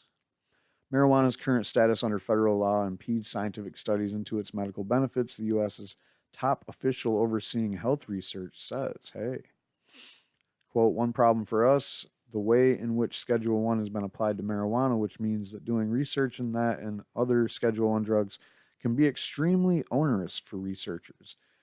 And that's why I say Schedule 1 is an unconstitutional proposition. You're saying that just because something is addictive and probably dangerous, that it shouldn't be considered anything except for something that you arrest somebody for, and research is not available. You should never say, we don't want to research that. You should research everything. You fucking research cyanide and, uranium and shit that can kill people. Because you have to. You have to know about this shit. To take the position of ignorance is not the way to govern. That's the way to be an authoritative dictator. Dr. Francis S. Collins, director of the National Institutes of Health, said during a U.S. Senate hearing on Tuesday, quote, the approvals take us as long as a year to happen. One of the asks, I guess, if we have had one in terms of a policy change, will be to provide special exemptions to allow more research to be done on Schedule 1 drugs. Under current law, marijuana is classified under Schedule 1 of the Controlled Substances Act. That's the most restrictive category, which is supposed to be reserved for drugs with a high potential of abuse and no medical value. Collins, appearing before a Senate Appropriations Subcommittee hearing about the opioid issue, was responding to a question from Senator Jeff Merkley, Democrat from Oregon, about research indicating that states with legal marijuana access see lower overdose rates and all kinds of other lower opioid numbers that we'll talk about in other videos. There's a correlation here, Collins said. The question always is for epidemiologists, is a correlation a causation? Is there a connection there? If we don't know, but it's very intriguing. It's a very intriguing finding. I'll tell you what, though, what the epidemiologists are smart to ask that question, because you guys don't even bother when you got your reefer madness shit geared up. You're just like, oh, smoking marijuana causes car wrecks. Don't try to ask if there's causation. We're just telling you that is cause. The correlation definitely is causation when they want it, and it's because their propaganda is like easy to absorb if you don't really know, if you're not educated about what marijuana's effects are. Noting that the National Institute on Health is, quote, very interested in pursuing this space, Collins said that cannabinoid receptors in the brain are an intriguing area of study in developing alternative pain management approaches. I always just smoke joints, whenever I need to maintain, and then I am managing the pain really well. Among the various strategies that we expected to explore in greater intensity, this public-private partnership for identifying alternatives to opioids would be cannabinoids of various types that might produce pain relief without producing the other unfortunate side effects that people are concerned about with smoked marijuana, he said. And does that sound familiar? Sound like the Kratom statement? How they, oh yeah, we'll make some Kratom, we'll make some medicine out of this shit, and then, yeah. Again, not necessary, dude. I mean, you can do it, but we're already there. We already are using marijuana to get out of opioid addiction and to never get on it in the first place. People are doing it with smokable bud, quite frankly. It is that effective. In response to a separate question from Senator John Moran, Republican from Kansas, Collins said that while research was still ongoing, data so far is encouraging on marijuana's potential to be an opioid alternative. Quote, I think most of this still remains pretty unclear in terms of what actual benefits are and for what conditions, although there are certainly encouraging signs that this may well turn out to be rigorously and evidentially supported in many cases.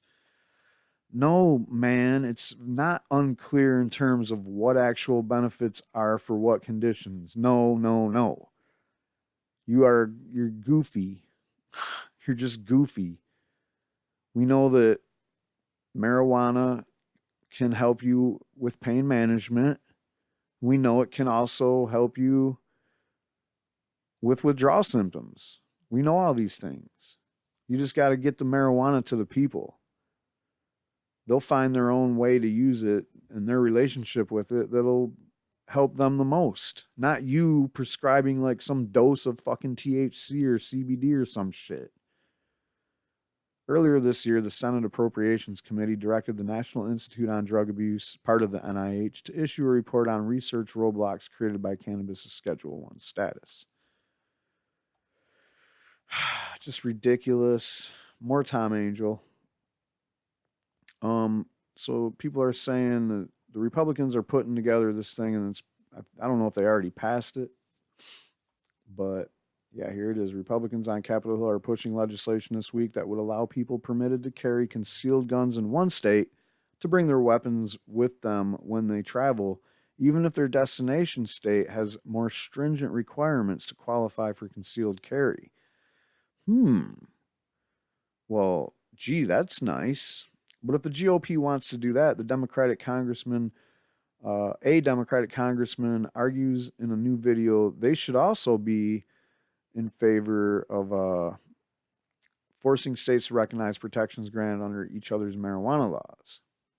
Let's just go ahead and run this Rokana video. I'm Rokana. I represent Silicon Valley in Congress.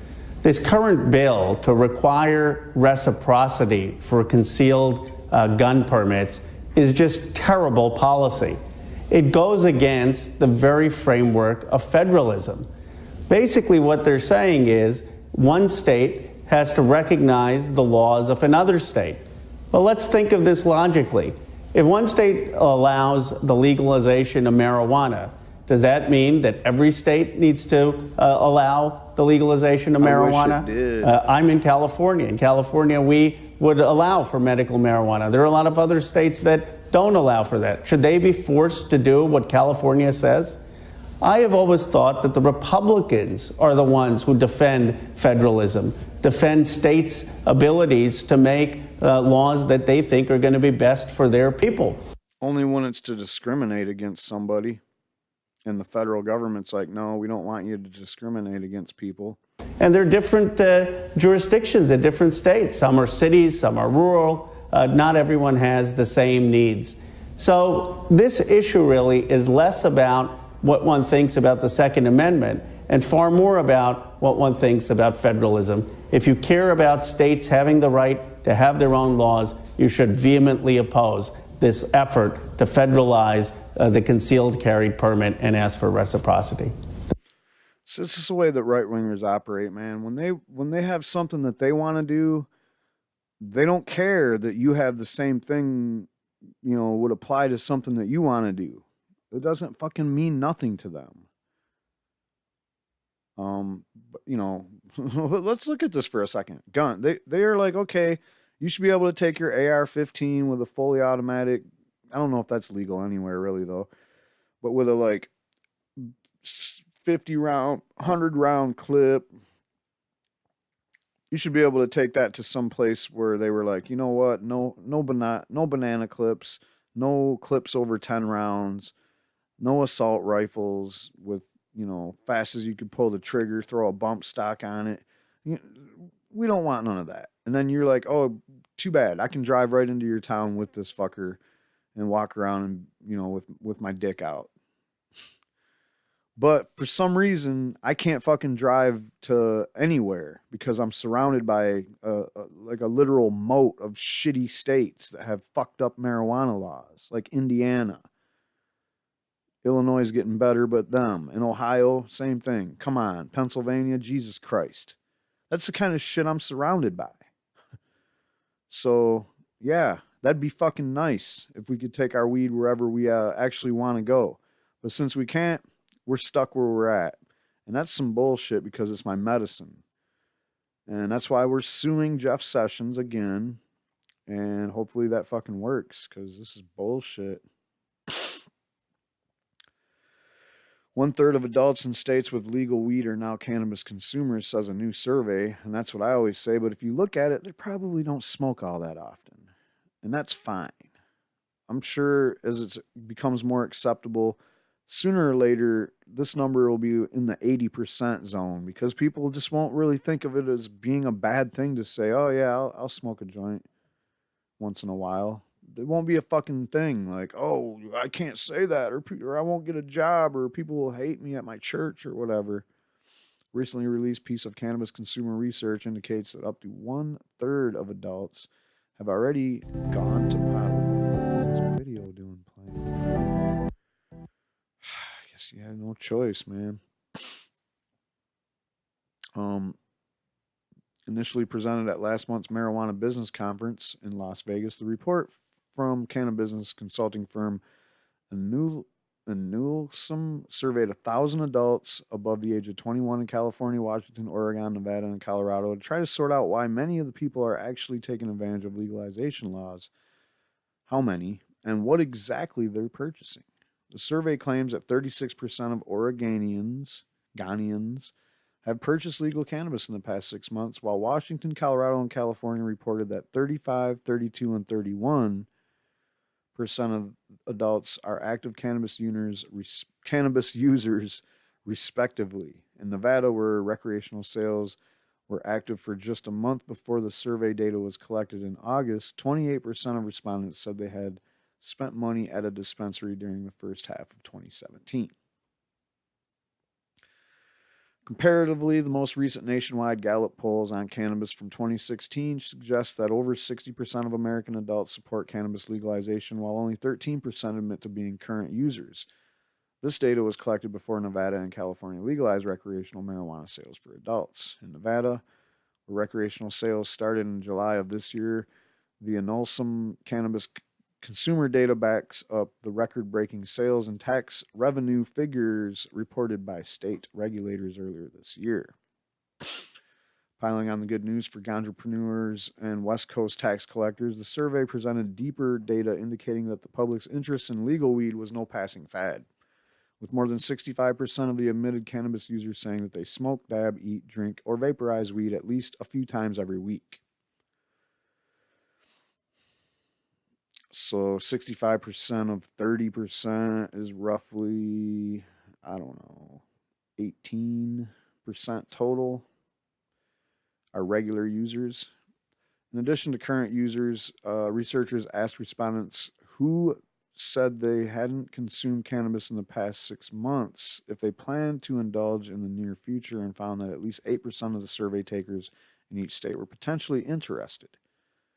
I mean, really, they probably don't care either way. They're just like, yeah, whatever, you know. This group, the overwhelming majority, said they were most interested in consuming edibles, not flowers. In California, where recreational adult use sales kick in at the beginning of next month, 16% of all people surveyed were classified as potential users, indicating once again that full legalization will expand California's already robust cannabis industry. Get on the cannabis, man. Outside of cannabis use demographic breakdowns, the Anlusum survey also analyzed the popularity of different legal weed product types. The findings indicated that flower is still the most popular purchase, with edibles and pre-rolls coming in at a distant second and third place, respectively. Since cannabis is still a federally legal narcotic, data about legal weed consumers and the purchases they make is often relegated to state-specific data. By collecting data from across the legal weed landscape, surveys and research studies like the one from Anlusum have begun to depict a more thorough picture of America's rapidly expanding cannabis consumer base. Getting rid of those dirty, crusty old stoner stereotypes. Zach Harris is a writer based in Philadelphia whose work has appeared on Noisy, First We Feast, and Jankum Magazine. You can find him on Twitter at 10,000 YouTubes complaining about NBA referees. And you can probably catch me reading another one of his stories eventually, because I do that from time to time. Unfortunately, I also have to read the Washington shit posters once in a while. But I do admit I do like the writer Christopher Ingraham, although he does push some reefer madness from time to time, and I don't appreciate that. But I do appreciate that he writes stories about weed. Thank you. This one, medical marijuana took a bite out of alcohol sales. Recreational pot could take an even bigger one. So right away, you see Chris sticking with the old adage of, you know, reefer madness lyrics and glossary.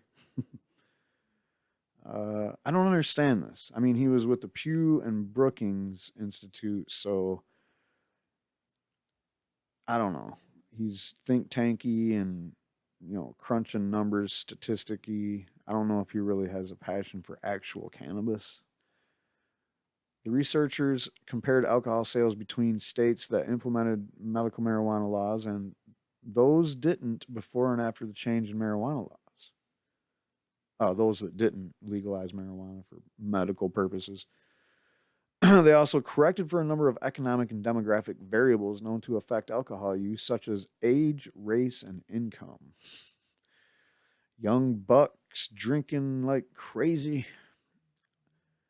And poor people, yeah, they tend to drink more. Race, not sure. I think all the races have like some alcohol problems of their own, right? We find that marijuana and alcohol are strong substitutes for each other, the study concludes. Counties located in medical marijuana states reduce monthly alcohol sales by 15% after the introduction of medical marijuana laws. If these findings are correct, it's likely that they understate the effect of full marijuana legalization on alcohol use. Under medical marijuana laws, only a small handful of people are legally able to access the drug. Patients wishing to use it must typically obtain recommendation from a doctor, and in most states, only certain conditions are eligible for treatment with marijuana. For recreational legalization, as is the case now in Colorado and 7 other states, means that any individual can purchase pot on demand. Well, not all the existing research agrees that marijuana availability decreases alcohol use. A solid body of evidence points to that conclusion. An analysis last year of 39 reports on the subject found that 16 supported the idea that people substitute marijuana use for alcohol, while 10 studies suggested that marijuana availability actually increased alcohol use. 12 additional studies supported neither conclusion. Unlike alcohol, marijuana has no known fatal dose. People don't die of marijuana poisoning. Relative to marijuana, alcohol is more addictive, far more likely to cause vehicle accidents, and much more closely linked to violent and aggressive behavior. Is cannabis even linked at all to violent and aggressive behavior? Far more likely to cause vehicle accidents. I'll give you credit. Like I said, he's a number cruncher and a statistics guy and Pew Research type stuff. And he's a Brookings Institute. That's a think tank type stuff. I don't know, man. I mean, maybe from all the data that he's combed over, he believes this stuff. In the United States, excessive alcohol use kills nearly 90,000 people each year, according to the Centers for Disease Control and Prevention. That's a lot. Thanks again, Chris, for your diligence. What do I think? Do I think recreational weed is gonna fucking sink the boat for the alcohol slingers out there? Fuck no. I mean, come on, give me a break. Alcohol's had a lot more like threats to it than fucking weed. All right. And by the way, weed's been there the whole damn time. So does more readily available marijuana access and no criminal charges for you to go buy some weed at the weed store and come back home, blaze it all you want? I mean, does that mean people are going to drink less?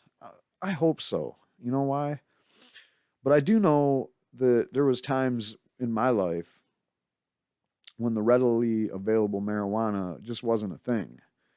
And whenever I couldn't get weed, then my intake of alcohol would increase. So there is something to be said there about that.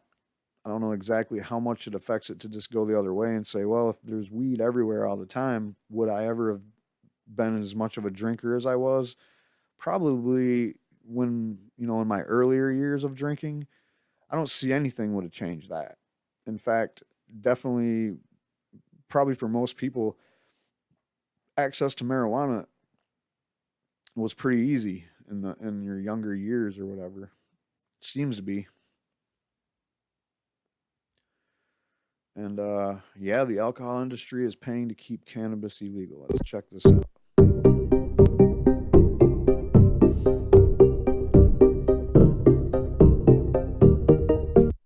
All right, these are from 2016 emails from the Wine and Spirits Wholesalers of America. That's a huge lobby for alcohol companies.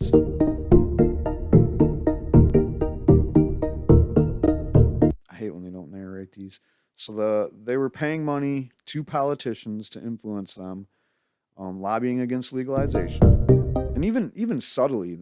In this report I read, even people that seemed like they were on board with legalization were still getting money from these lobbies and still like saying simple little nuances that they could have just not said. I'm talking to you, Hickenlooper. Yeah, and this is the dangerous part. Blaming Cannabis for impaired driving. This is the alcohol lobby handing money to politicians so they go out there and talk about how dangerous the roads are because of all these stone drivers. That's where that shit's coming from. We know the majority of car crash fatalities involve alcohol use. This shit here, you don't see that shit that looks like that from people that are stone driving. I just don't see it. I don't understand where you even get to there.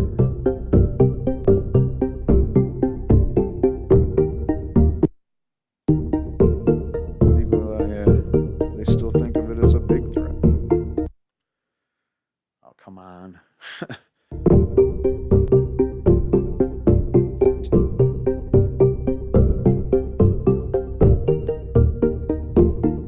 They're so afraid of losing profit that they'd get rid of anything in their way,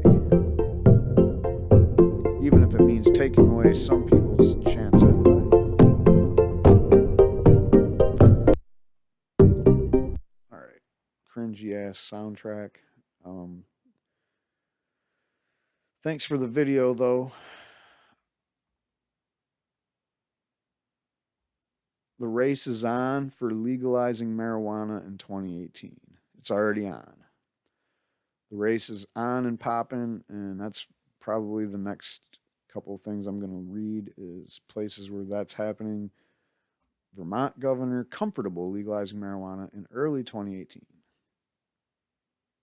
Vermont is on pace to become the first state in the U.S. to legalize marijuana through an act of lawmakers earlier next year. In 2017, the state fell just short of doing so. The legislature passed a bill to legalize personal cannabis possession and home grow, but Governor Phil Scott vetoed it.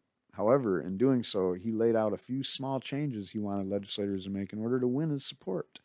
The Senate quickly acted to make the requested revisions, but the House was not able to jump through procedural hurdles to get it done on time for the short special session over the summer. Advocates believe they can quickly move the bill through the House under regular order once the legislative reconvenes early next month. And Scott, in an interview on Friday, said he was still comfortable with the plan. Quote, "It's not a high priority for me, but I did make a commitment that I was supportive of the bill that was put together," he said of the revised legislation during an appearance on Vermont Public Radio. All 8 states that have ended cannabis prohibition to date have done so via ballot measures approved by voters. Reform supporters think that either Vermont or New Jersey, where Governor Phil Murphy, Democrat, campaigned on legalization, will be the first state to end prohibition through an act of lawmakers.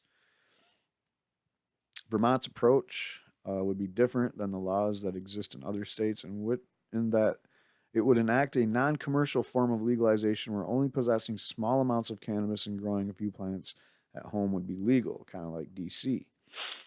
There would initially be no licensed stores where consumers could purchase marijuana, but the Senate passed legislation would create a commission to study possible future commercialization so that you guys can also get some terrible ass regulations that still criminalize marijuana and give it over to the big corporates like everybody else. New Jersey lawmakers, on the other hand, are expected to consider full-scale commercial legalization right away, something that Murphy repeatedly argued on the campaign trail is necessary to undermine the illegal market. Yeah, if you do it right. But Vermont's compromise bill has already cleared one chamber and now just needs approval from the other. The state seems poised to get its legislation across the finish line sooner than the Garden State can act. However, in the Friday interview, Scott said that it might make sense to further tweak the compromise bill before lawmakers send it to his desk in 2018.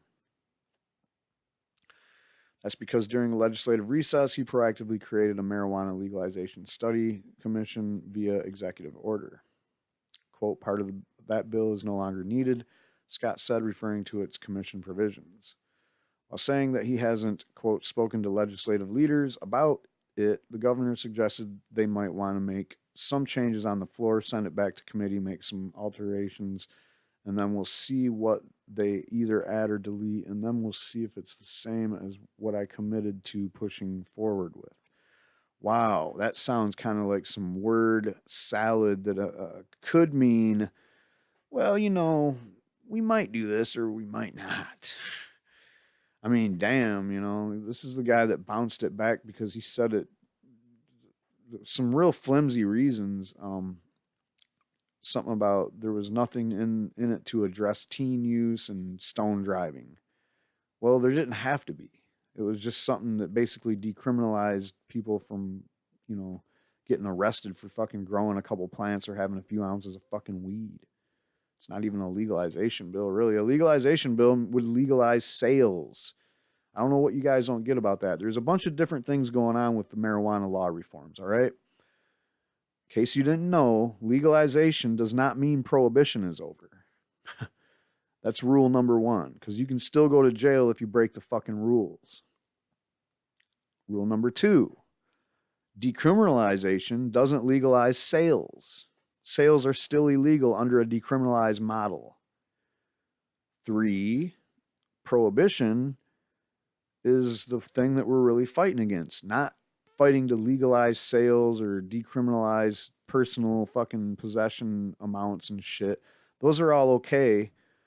Those are nice, but without the end of prohibition, we don't have shit. So you can make all the little rules you want, as long as breaking them doesn't mean you go to fucking prison still. That's the one thing we want to end. And it's not happening in a lot of places where they have this so-called legalization. So I don't know what you're talking about. This whole thing right here isn't even legalization. Legalizing marijuana means you legalize fucking sales. I mean, decriminalize someone growing a plant is fine. That's cool. That doesn't mean shit though. For the guy that didn't grow the plant, how's he gonna get the weed? Oh, I don't know. It's just gonna fucking fall out of the sky? No, somebody has to sell that shit to him. Accompanying those changes likely would not take very long, given that a consensus between legislative leaders and Scott on getting legalization enacted seemed to crystallize during the 2017 session. In the radio interview, Scott also discussed concerns about, quote, determining impairment on our highways regardless of what that substance is, something he has consistently raised. Whether we legalize marijuana or not, we still have this to face.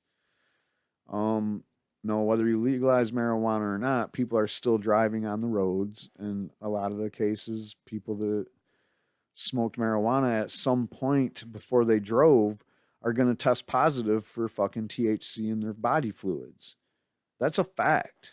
It's happening every fucking time you go out on the road. There's tons of people like that.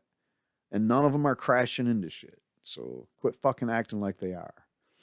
Whether it's legal or not, they're still not crashing into shit. You're just inventing this fucking problem because, like I just said, the alcohol lobby paid you to fucking invent it.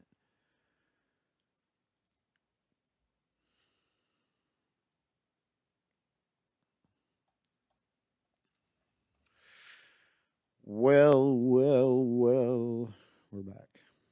I mean, you probably didn't even notice me go anywhere, but I've been, taking a break.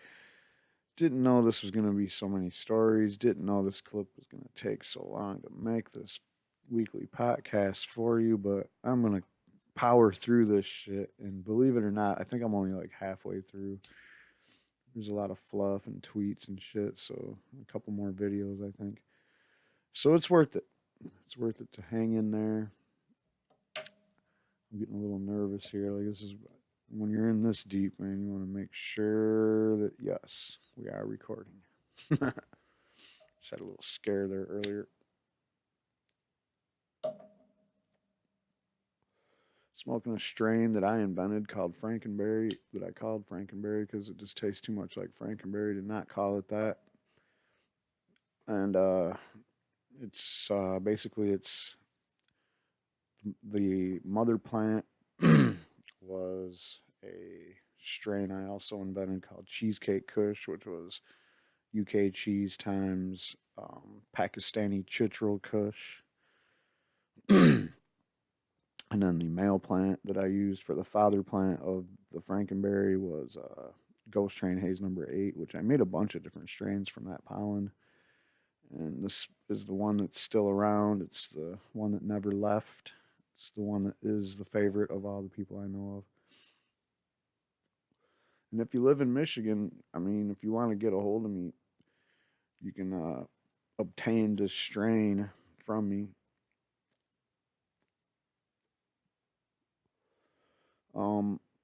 There's ways, and we'll talk about things about my plants on the grow tip today, I think. So, I mean, we were talking about the East Coast. Like I said, it's a race now. We have New Jersey, Pennsylvania, maybe? I don't know. I know Connecticut was talking about it. Delaware was talking about it. So there's, I don't think Maryland was talking about it. I mean, they were, but I don't think they're really too serious about it. So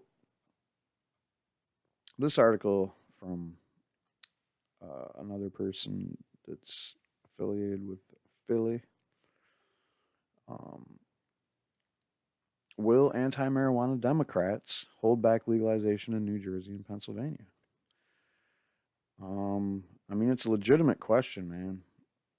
Like I said, Republicans are definitely the Judge Dredd of drug war politics, but Democrats are not your friend usually. So Republicans like New Jersey Chris Christie and U.S. Attorney General Jeff Sessions are the most hyperbolic opponents of cannabis in the national stage. But it's Democrats who are helping build the final barricades to defend local marijuana prohibition. Although the National Democratic Party adopted a pathway to legalization for marijuana in 2016, some key figures holding up reform carry a D after their political title. A few have launched pointed challenges to their own party's efforts in an attempt to keep the war on against cannabis consumers from going cold. After a personal struggle with alcohol and prescription drugs, former Rhode Island Congressman Patrick Kennedy co-founded Project SAM. That would be him. The only national group focused on fighting marijuana legalization.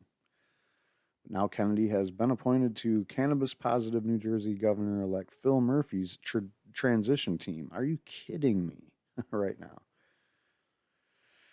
Kennedy's approach to cannabis consumers is simple. Treatment or jail. To say he is firmly against legalization would be an understatement. His active presence in Trenton at a critical moment for the future of marijuana in the Garden State could be a significant factor in delaying the passage of any law. Remember, folks, with more than 25,000 annual possession arrests, New Jersey is putting about 70 people into handcuffs every day for small amounts of weed. Kennedy and former Obama administration drug enforcement expert Kevin Sabat have crisscrossed the country for years, professionally lobbying state and federal legislators. Their strategy is to stall, slow, or defeat any legalization bill or ballot referendum. With remarkable persistence, their impact has resulted in heavily restricted medical cannabis laws that fail to deliver anything tangible. Kennedy and Sabat are lifetime Democrats with deep networks within the party. The pair are often featured in the press and as speakers at government policy conferences. By heading up the only organized opposition to marijuana and spending millions per year to defeat legalization in politics, they have acquired uneven clout. The duo are also darlings to anti-marijuana Republicans. Republican Pennsylvania State Rep Matthew Baker, one of the fiercest opponents of the medical cannabis bill, thanked Kennedy's group during a floor speech in 2016. Isn't that nice? Still, Kennedy isn't alone, and he finds the best traction for his brand of prohibition on the blue side of the aisle. It's no surprise, guys. Like I said, Democrats are not your friends, or we would have had marijuana legalized a long time ago. Bill Clinton would have done it. Jimmy Carter certainly would have got it done. New Jersey State Senator Ronald Rice and Assembly Speaker Craig Coughlin. Now, when it comes to Obama, he had majorities in all the government there for a minute when he first got in. He could have easily steamrolled decriminalization through there. You know, he could have got it out of schedule or descheduled it to Schedule 3 or some shit. He could have done something besides, you know, and it wasn't even his doing, but a bunch of people decided to, you know, put together some shit to protect marijuana industries that were emerging. That wasn't Obama that did it. It wasn't even Eric Holder. So anyway, New Jersey State Senator Ronald Rice and Assembly Speaker Craig Coughlin, well-known Democrats, have come out in days since Phil Murray's election win to announce their desire to put legalization on a slower track. Coughlin fears some of the finer points of the bill, and Rice has expressed concerns about long disproven marijuana myths. Notably, it was Assembly and Senate Democrats holding the majority in Trenton, and with John Corzine in office, who delivered a medical marijuana law allowing only 6 dispensaries, 2 ounces for patients per month, and no home cultivation. That was back in late 2009, and today most of the same people are still in office. Governor-elect Murphy and his transition team may not recognize how disappointing and alarming Kennedy's appointment has been among the cannabis community. I mean, you gotta have a clue, dude. For real. Like, you're running on legalizing marijuana. So at some point, somebody had to tap you on the shoulder and be like, that Kennedy guy, he's a total prohibitionist. Although balanced by Roseanne Scotty at the Drug Policy Alliance in New Jersey and Emil Sinha at ACLU, New Jersey, there is no marijuana specific person on Murphy's list. Okay. I thought his transition team was headed up by somebody from Marijuana Policy Project. I'm pretty sure. Maybe I'm wrong. I think I did read that somewhere. Don't quote me. It was somebody that was a marijuana activist in New Jersey. So I don't know. Let me see. This article is fairly updated. It was, oh no, not really. So I think I've read since this article came out that he did put somebody from the marijuana, you know, the activism movement on the transition team. So that's looking good for Murphy. Anyway, Democrats are putting up hurdles on both sides of the Delaware River. Mayor Wally Scott of Reading, Pennsylvania, walked out of a city council meeting in October after a vote that encouraged a statewide marijuana decriminalization efforts. Scott's animated outrage made a national news blip, along with a follow-up Facebook video of the good mayor laying out his concerns, many straight out of 1936. Without any local support for his weed tantrum, Scott crossed party lines and attempted to run straight to the top, airing his grievances to President Trump. He did not even receive a response. Perhaps Scott hasn't heard that Pennsylvania Democratic Party adopted a clear approach to marijuana legalization in the state platform. That means anybody running for office as a Democrat should be on board with the fucking marijuana legalization. It's in the platform. You certainly shouldn't be against us, like opposed to it.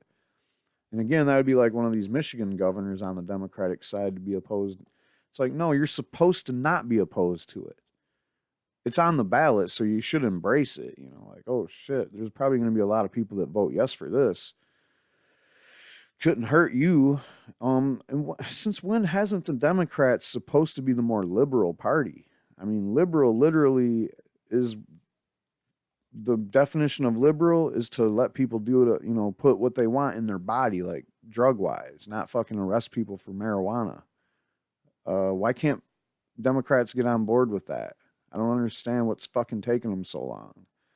Obviously, we know being conservative and being, you know, right-wing, you have authoritative is part of that dogma, where when you don't approve of something, then you're supposed to like tell people that they can't do it. You know, that's what authoritative is, right? So when you look at the two-party system, it's clear which party should embrace legalization more than the other. It should be the Democrats, right? And traditionally, and I'm not even bullshitting, in today's landscape of politics, younger people might not know this, but people that smoke weed have always voted for fucking Democrats, because Democrats have always thrown us this fucking bone saying, hey, I might be your friend on the weed issue. I mean, it's why I voted for Clinton the first time. And I fucking didn't vote for him the second time because he let me down so much on that the first time. I think one of the first things he did when he got in office was to do something to fuck over weed. And he continued to do that shit the whole time he was in office. And it wasn't no different when Bush got in there, of course. And of course, he began ramping up the raids on dispensaries that Clinton had already started. So it's the two-party system is a fucking joke. But if you look at the dogmas, you would think that the Democrats, especially with more than 60% of the country on board for legalization, seems like a party that almost seems like they don't have a soul and they're absolutely empty on any kind of like what they stand for. Seems like they would at least embrace this issue that people are fucking coming. They're coming here in droves. They're not leaving. Support for marijuana legalization ain't going anywhere. And it's only growing across all demographics, all party affiliations. None of that shit matters. Everybody in America is coming clean on we should legalize marijuana. Even Republicans, over 50% of Republicans polled, and the last poll I seen said, yeah, legalize fucking marijuana. That's over half of the Republicans. But the voters and the politicians, man, they're totally not on the same page because the politicians are too busy fucking catering. And I mean, literally bending over fucking backwards for the corrupt ass lobbyists for these corporations that basically run everything, monopoly style. So you're seeing it happen with everything. Net neutrality. I mean, when Republicans got full control of the government, this is just total corruption. That's all you see. You see the military industrial complex just putting everything in overdrive. Put it all in overdrive. All right, back to this story. The most confusing, especially in light of the Pennsylvania party platform, is Governor Tom Wolf, who is fast approaching a November 2018 re-election bid. Wolf is a strong supporter of the concept of social justice, and he is familiar with the problems with criminalizing cannabis. The governor has spent a lot of time cheerleading Pennsylvania's extremely limited medical cannabis program. Yeah, but I've looked into that. I think it's because he's making some money on both ends of that. Just saying. But anyway, when it comes to selling joints in Philly and collecting the prodigious tax revenue, Wolf is stuck in a well-defined position of wait and see, which is, like I said, the Michigan politicians I've talked to are all fence sitters. Cannabis brings voters to the polls, and Wolf should be taking a hard look at Phil Murray's win in New Jersey. The anti-cannabis Democrats are entitled to their opinions, and they're not just on the East Coast, guys. Oh, no. Just go out west, California, man. It's almost like every other Democrat is anti-marijuana. If anything, they're not really for the kind of legalization that I have in my mind. They're like hyper, super capitalistic bullshit. So, whatever. Anyway, the anti-cannabis Democrats are entitled to their opinions, though they are held up by an ever-shrinking number of Americans. There is an ever-increasing support for the plant. Now more than 60% of the voters are in favor of legalization. In fact, no politician can compete in popularity with cannabis. Very well said, Chris Goldstein, Philly 420. And yeah, he covers business. I like that. And there's your crazy guy of the week, Patrick Kennedy. I mean, you want to talk about somebody that's unhinged. This guy really don't know what he tells you all this stuff about weed, and you ask him one question, and he's over. He's done. He has no way to answer a question. And they don't have anything like a position anymore. There's no way they can. I don't know why. It's just sad. So Delaware is thinking about legalizing marijuana. And while they're thinking about it, they're thinking about banning guns already. So Delaware officials eye gun ban for cannabis consumers. As lawmakers consider whether to legalize recreational marijuana use over in Dover, Some law enforcement officials are suggesting new steps to ensure that cannabis users in Delaware are prohibited from buying guns. What? What is up with all this? The latest push to make sure to get your message out loud and clear, right wingers, that you don't want marijuana smokers to be able to have guns. Can you fucking tell me what your obsession is with this shit? Because what in the fuck is the logic behind it? All right. Can you please tell me? Did someone tell you that marijuana smokers are psychotic or some shit? Why would you want to take all the marijuana smokers' guns away? Are you about ready to round a bunch of people the fuck up or something? Namely marijuana smokers, because you're just flat out sick of us knowing what you're doing and telling everybody else what the truth is about shit? I don't understand this shit. I mean, I don't get it. I mean, I do, but I don't. It's like you guys are usually passing laws to make it so 3-year-old kids can fucking go to preschool with a fucking Uzi in their backpack. Meanwhile, you're talking about stoners shouldn't have guns. And they're talking about recreational. Again, they're not talking about somebody that has to register and get a fucking medical card to prove that they have a medical condition that makes it okay for them to smoke weed. No, we're talking about go to the store and buy a joint, smoke it, and then go to the gun store 2 weeks later when it might not even be in your piss test anymore. And, hey, do you smoke weed? Yeah, sorry, you can't buy a gun. Now, what the fuck is up with that? I remember when the Sandy Hook thing happened, or maybe, I definitely when the Colorado, when the movie theater, when that happened, when that guy shot up the movie theater during Batman, remember that shit? When that shit happened, everybody was like, whoa, maybe we should profile people, that are buying guns to see if they're on psych meds or, see if they have a medical history of having to take psych meds and have like medical history of some kind of, blah, blah, blah. That's probably going to maybe stop a mass shooting sometime down the line, maybe now or maybe 50 years from now or something.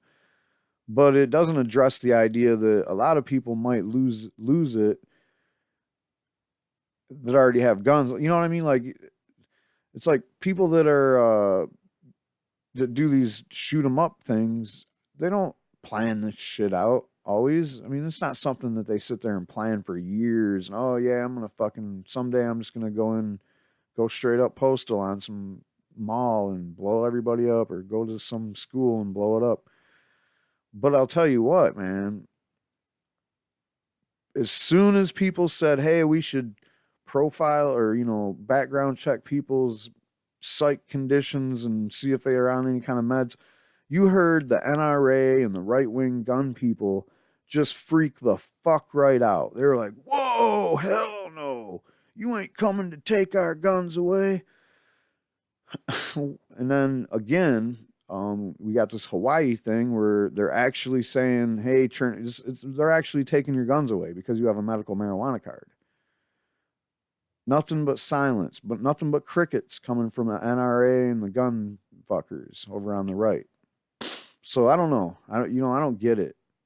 It really just feels like the government is like, oh, ha ha ha, you can't have this because you want to have that. And it's such a fucking nanny state, like acting like my fucking parents' dumb ass bullshit. It's just sickening how immature and just ugly it is. But on top of those emotions that I'm feeling, I'm also feeling a feeling of betrayal. Like, you guys are literally taking away every constitutional right that I have just because I smoke marijuana. You can come in and kick my fucking door in, and there goes my Fourth Amendment. I got my right to speak here that I'm doing this little fucking YouTube channel, but anytime I could piss off some cop because they know I'm telling the fucking truth. And here they come with helicopters and kicking my door in again. I mean, what other right do you guys want? Okay, Second Amendment. See ya. I can't have no guns. So I took all my guns and gave them away. Now I got no fucking guns. I mean, it's just ridiculous, man. What other rights do you even have? Sometimes I wonder, how does this country even act like it's the fucking land of the free? And who says anybody's brave? I don't know what else we can really do, but obviously we're just sitting back taking this shit. All right, let's read the rest of this bullshit. There ain't much to it. So William Bryson, police chief of the town of Camden and chairman of the Delaware Police Chiefs Council, told a state task force studying legalization issues Wednesday that marijuana users should be required to have an endorsement or certification on their driver's license indicating that they consume cannabis. Does anybody have to do that for fucking alcohol? What about the guy that beats his fucking wife up? Does he have to do that thing for his ID?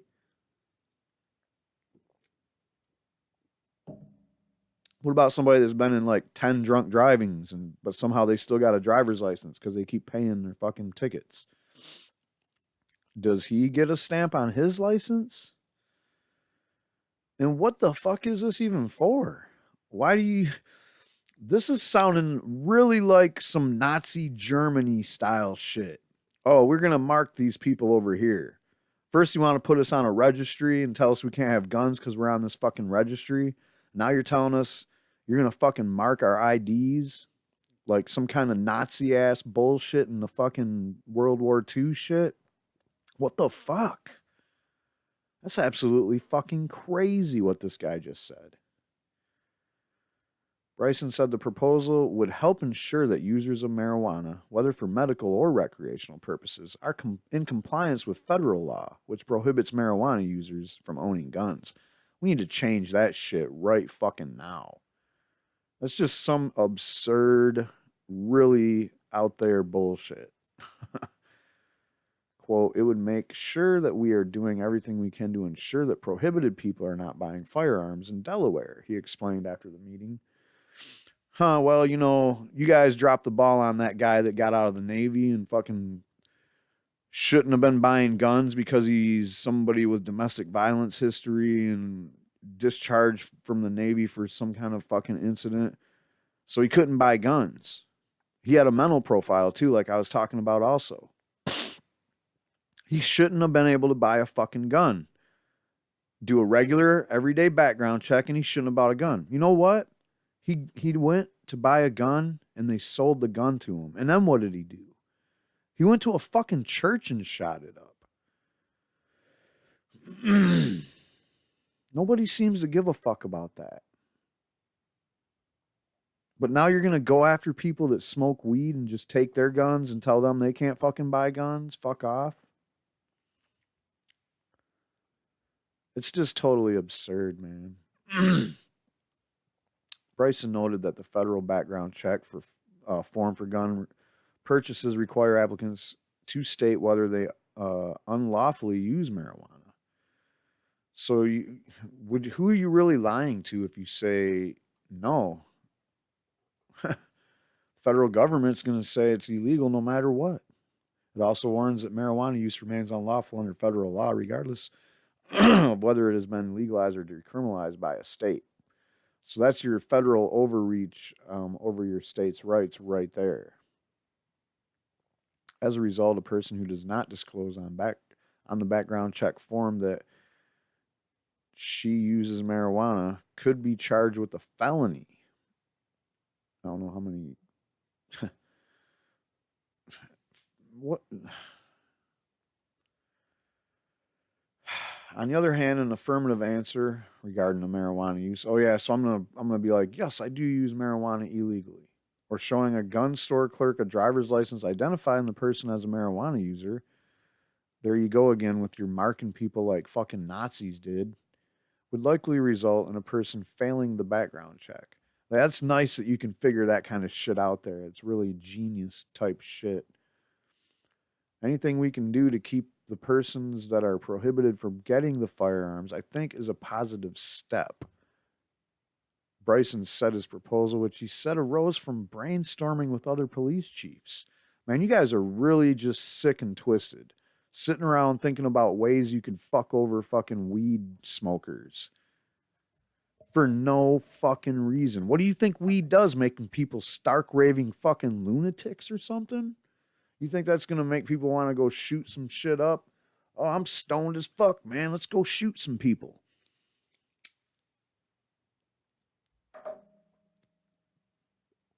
How many shootings do you know of where the people that were involved in the shootings were smoking weed? I don't think you got a statistic of even a dozen of them in the whole country. And granted, there's tens of thousands of people getting shot every year. Meanwhile, other opponents of legalization told the task force that legalization would result in more impaired drivers and more deaths on Delaware roads. Legalization also could hamper the ability of police to determine after a traffic stop whether a driver might illegally be carrying drugs or guns, they said.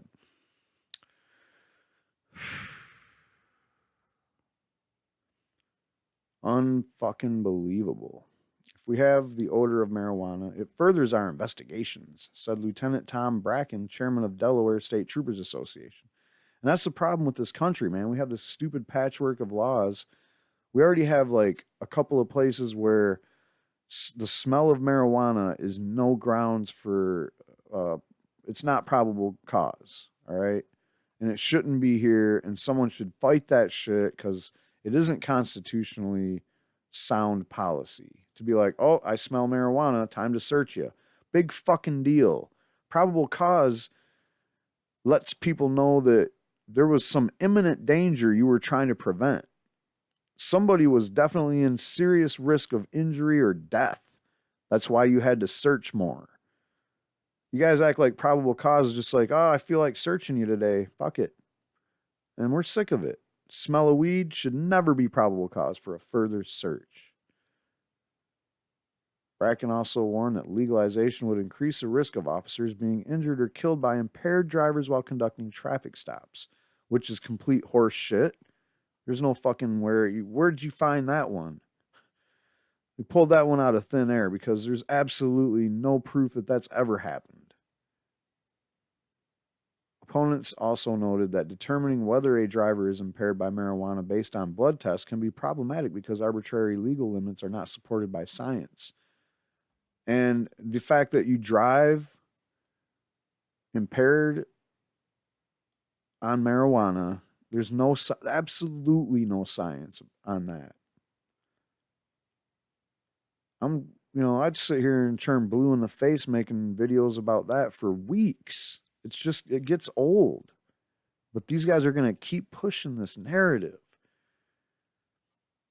Critics of legalization also say relaxing marijuana laws sends the wrong message to children that drug use is okay. Well, you know what you're telling them right now? Because I remember when I was a kid, the message was, if you do drugs, we're going to throw your ass in the bottom of the jail and hopefully you never get out of there. And that's pretty sad. Drugs aren't bad. All right? Drug laws are what's bad. Bryson noted that juvenile arrests for marijuana possession in Delaware have more than quadrupled since lawmakers decriminalized possession by adults of an ounce or less of cannabis for personal use in 2015. And you know what that sounds like? It sounds like you guys have such a fucking hard-on for giving people weed tickets in Delaware that as soon as you decriminalize it for adults, you started thinking, well, fuck it, man. And I don't know what you qualify an adult as, maybe 21 or maybe 18, but whatever it is, you got people that are under 18 that are getting arrested in bigger numbers because you're like, it's just a soft target. We're going to keep arresting people for marijuana. Oh, we can't arrest people that are 18 or /21 and up. Well, we'll just arrest people that are under that age. And those arrests, what did he just say? More than quadrupled since the decriminalization. Maybe the decriminalization should have been a little bit more real little bit more is what it sounds like, and it should be so that nobody can get charged with a fucking crime. No juvenile should ever be arrested for marijuana. That's just absurd. Marijuana should not be an offense that lands somebody in jail, period, no matter what age you are. That's my theory on it, in my opinion. If you think that's radical and dangerous, I don't know what you're doing here, man. You can go watch weed news on fucking MSNBC for all I care. But it's ridiculous to keep fucking locking people up, whether it's kids or adults, for fucking weed. All right? You haven't shown anybody what the harms are. You keep saying that weed is bad, weed is harmful. There is no fucking, you don't even say what the harms are. And then when you do, you talk about these things that you have absolutely no proof of. Like driving stoned, no proof of it. Like kids smoking, what's the big fucking deal? I'm not condoning it, but you're acting like if a kid smokes weed, it's the end of his life, you know? And the reason it usually is because you fucking arrest them. All right, whatever. Kate Bell, Legislative Council for Marijuana Policy Project, countered that youth use of marijuana has not increased in states that have legalized cannabis. And you can go all the way around the world to Portugal. Teen use goes down when legalization of cannabis happens. Drug use overall has went down in Colorado since legalization. So just quit with the propaganda, man. I know you're not gonna, but we are getting so tired of you older, crustier, you know, acting like our parents. You're acting like our parents. And the funny part is my parents, they're like for legalizing marijuana. They're Republicans too, but they're like, fucking what the fuck? How is this shit still illegal?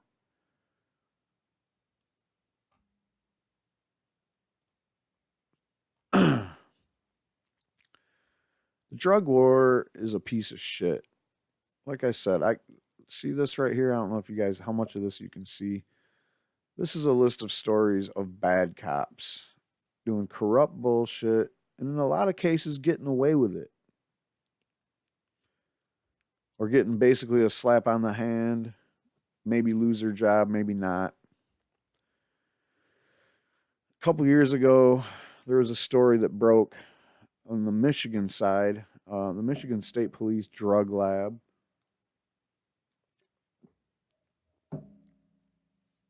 Which was caught falsifying results. Well, it seems like we have some shady shit going on in Massachusetts. Same kind of shit. This story has been kind of getting by me. I missed it the first couple times. I'm going to put a link in the description for a guy who has a YouTube channel called AVILSD.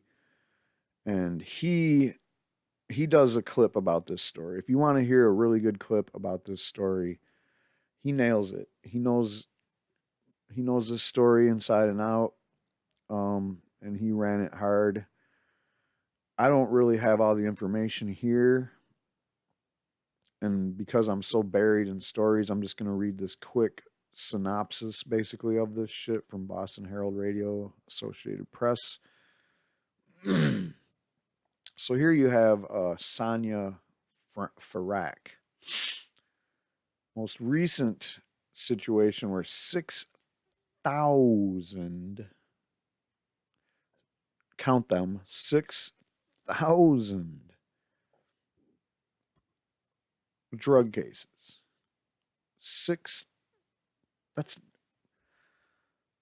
Where's all those drug cases from? 6,000 drug cases. Don't forget, like, there's, you know, almost 100,000 drug cases generated a year. Here we have 6,000 drug cases thrown away because of this lab situation. What is this lab situation? This shit is just insane. So, Massachusetts prosecutors said Thursday that they will dismiss more than 6,000 convictions tied to a former chemist who authorities say was high almost every day as she worked at the state drug lab for 8 years. There's where you get your 6,000 cases. And I believe they were stealing the drugs.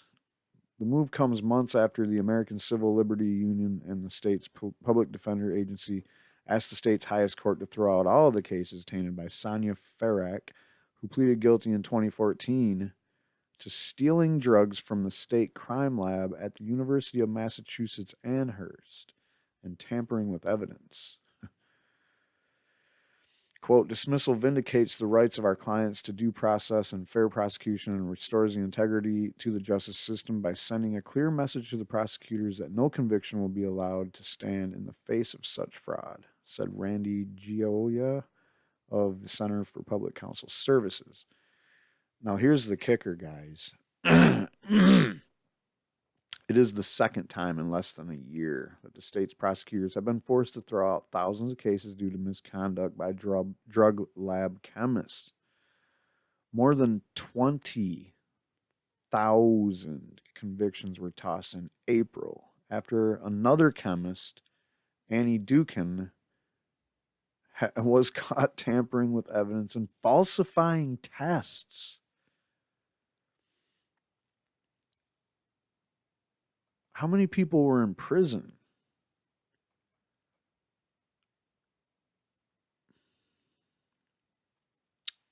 Eight years of this shit. The total number of Farak cases that will be dismissed could grow, as several other prosecutors haven't yet provided numbers to the Supreme Judicial Court. Most of them are low-level drug cases, and officials say they're not aware of anyone who's still behind bars as a result of a tainted conviction. But convictions can impact a person's ability to get housing, loans, and other things. I have a hard time believing that none of these people are still in jail for the conviction that resulted from these tests. I'll have to take their word at face value, but at the same time, even one day spent behind bars because of these fucking tests tampered with and you lost your case over it or whatever, what the fuck? Obviously, these are the fall people, and they were falling hard because they were addicted to all the drugs in the lab. But what I'm not getting here is who was pushing for these convictions. That had to be the DA, right? The Hamden District Attorney's Office said it would dismiss about 3,940 district and juvenile convictions involving drug samples tied to Farak. The Northwestern District Attorney has agreed to throw out 1,497 convictions, say it would not be in the best interest of the justice to retry the cases, even though they don't believe anyone was wrongfully convicted. That's a funny state. That's pretty bold for you to say that. And also, who's to say? I don't know, man. This is just so fucked up, dude.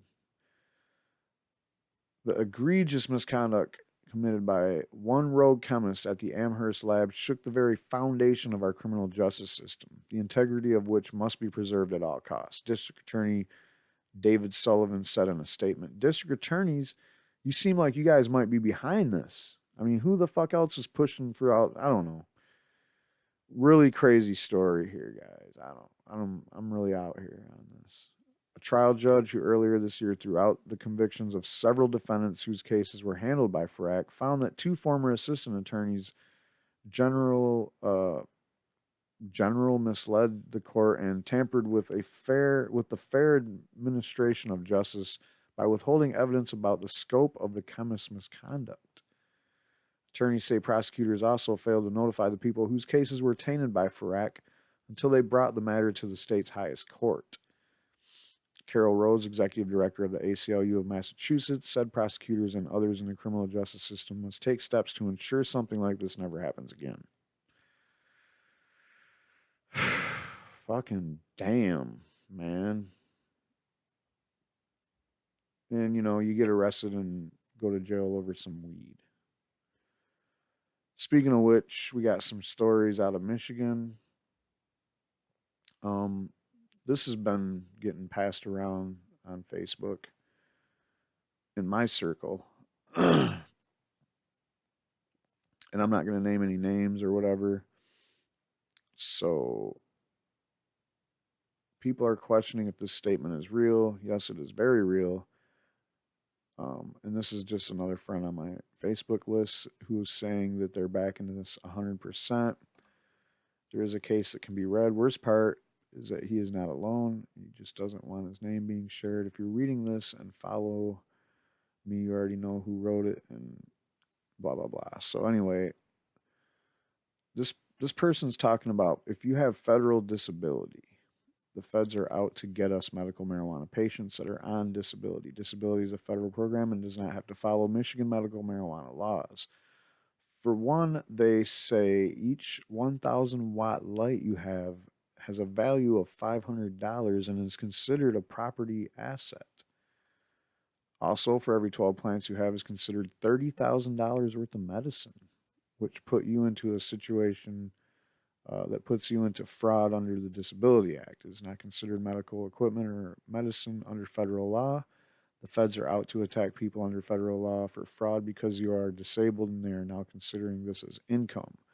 So please beware. Since this happened to me, I have been contacted by 4 other disabled people in Michigan that this is now happening to also. I have 4 1,000 watt lights, and they said had a value of $2,000, and 24 plants that was a foot tall, and they're saying had a value of $60,000. I now owe the federal government a little over $50,000. There is no way to win this argument with the federal government because disability is a federal program and medical marijuana is not federally legal. So please be very careful. This is one more way they are attacking the sick and disabled. Trust me, I found out the hard way, and now that people are hearing my story, others that are being attacked the same way by the feds are contacting me about it. I've been contacted by 4 other people in Michigan in the last 30 days, and this is happening too also. Please be careful and stay safe, my friends. So that's some pretty scary shit.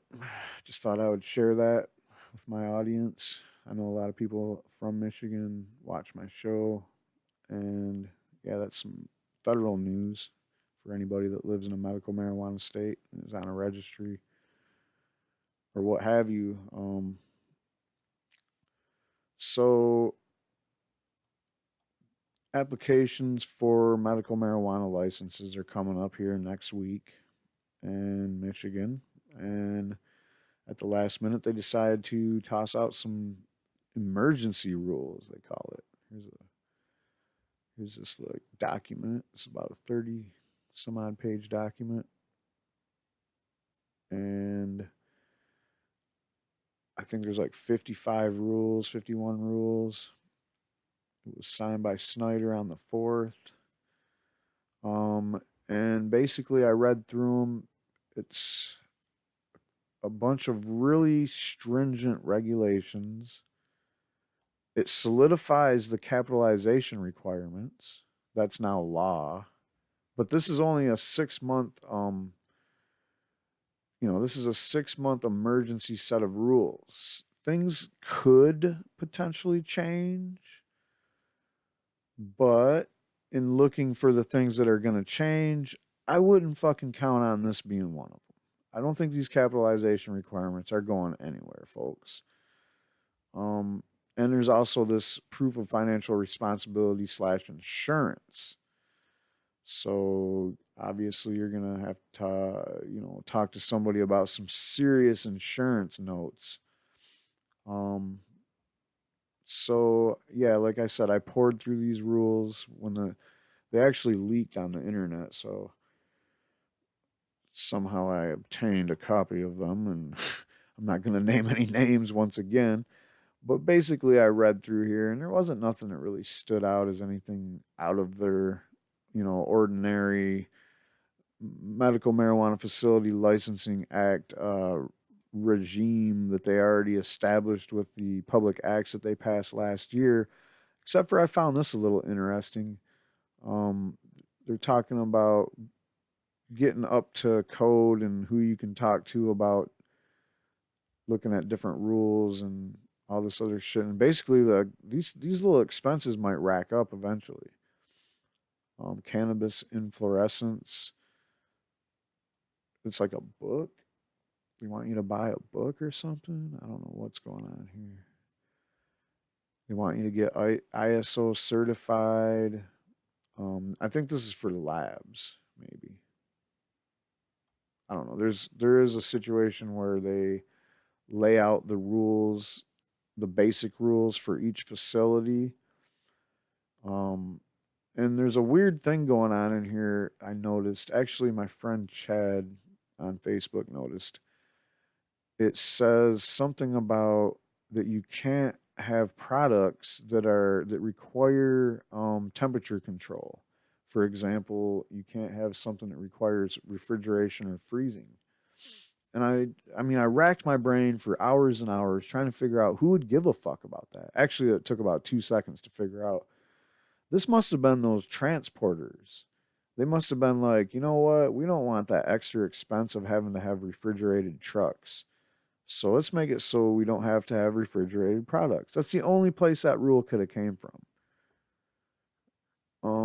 Yeah, down here we have some of these rules and shit. A lot of it is just super like ridiculous, micromanagement type shit. That you're like, where'd you guys even think of all these things? A lot of this shit stuff that people simply don't have time to deal with if you're not making a shitload of money, I guess. So I don't even think about all this shit. I'm not in the making the fuckload of money game here.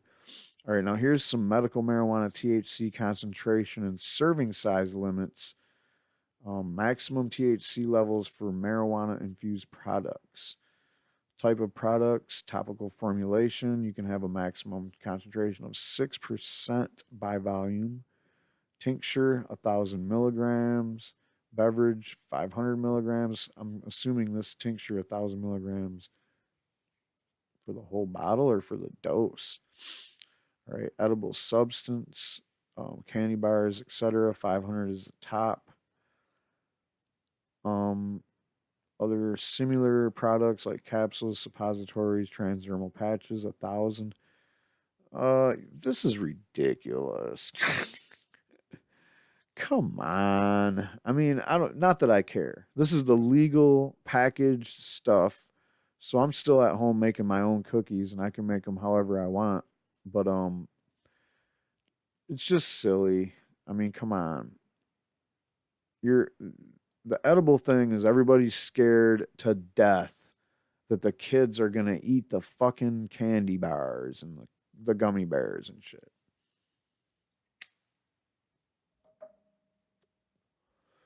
Out of all the Kevin Sabat and Kennedy and all those reefer madness fools, out of all their propaganda, that's probably one of the ones that is the least, worrisome. Because for one, who in the fuck lets their kids get into their fucking marijuana? Nobody. Nobody's trying to. Nobody's trying to. You think edibles are cheap? No, they're not. A cookie isn't just like you can buy a whole box of them for $2. Cookies are fucking expensive. Edibles are expensive. No one's giving edibles to their kids, and everybody's pretty much hoping that their kids don't get their fucking edibles. They're hiding them. They're making sure they're locked up like other things that kids aren't supposed to access. Now, the funny thing about all this shit is beer is readily available in most refrigerators. So I don't know, people are responsible around their kids. That's parents' job. What the fuck is all this worrying about whether kids are going to get the edibles or not? We understand you want to make it like, oh, well, over the years we had to make lighters child-proof and packs of cigarettes harder for kids to fuck with because them things are dangerous. You had to child-proof fucking everything. Because at one time, like even when I was a kid, like Clorox bottles and shit like that, you could just walk up to them and open the fucking lid like it wasn't shit. There wasn't no child-proofing on nothing. Pill bottles, none of that shit. Kids started getting into the shit. They started dying, quite frankly, is how it fucking evolved real quick. From the late 70s to the mid 80s, everything got child-proofed. Every fucking thing. And, so we have this nerf the world, as Joe Rogan called it, mentality where we just fucking decide to make everything childproof and Jesus Christ, you know, like we can't even, we got to make TV childproof. We got to make going out on the town childproof. No, we don't, man. This is an adult world. Live in it for a minute. I don't know. I'm just going on a wild tangent talking about these regulations, and I haven't even really talked about them. And I really don't even really care about this story too much. Less than 2 weeks before the state begins to accept applications under the new regulatory system. Another funny thing that Chad Morrow pointed out to me on Facebook, he pointed out to this funny as hell marijuana transport company already has advertising. They're already up and running with talking about, hey, we're a licensed transporter of marijuana. I'm pretty sure we haven't even seen any of these licenses yet. So I don't know. Maybe they're the ones that wrote the rule to have to not have to worry about having refrigerated trucks. I basically talked about all this shit. So anyway, people who violate the rules can be fined $5,000. Businesses can face a $10,000 fine or an amount equaling daily gross receipts, whichever is greater. Yeah. That's pretty, I don't know how standard that is. Sounds like they're like, oh, it's weed, so we can charge them as high as we want for the fines. Because that sounds like ridiculously high, I guess. I don't know, maybe. Just depends on what rule you're violating. Like if someone has a facility and they're clearly growing like 500 extra plants or some shit, then yeah, you can probably slap a $5,000 fine on them and it wouldn't even bother them.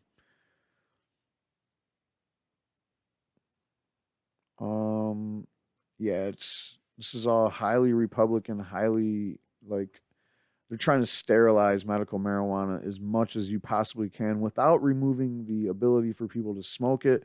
And unfortunately for them, without taking away the patient caregiver system, which you really can't do, you know, you'd have to have some serious support in the government to do that. And I mean, we're talking 75% in the House and in the Senate, and the governor would have to sign it.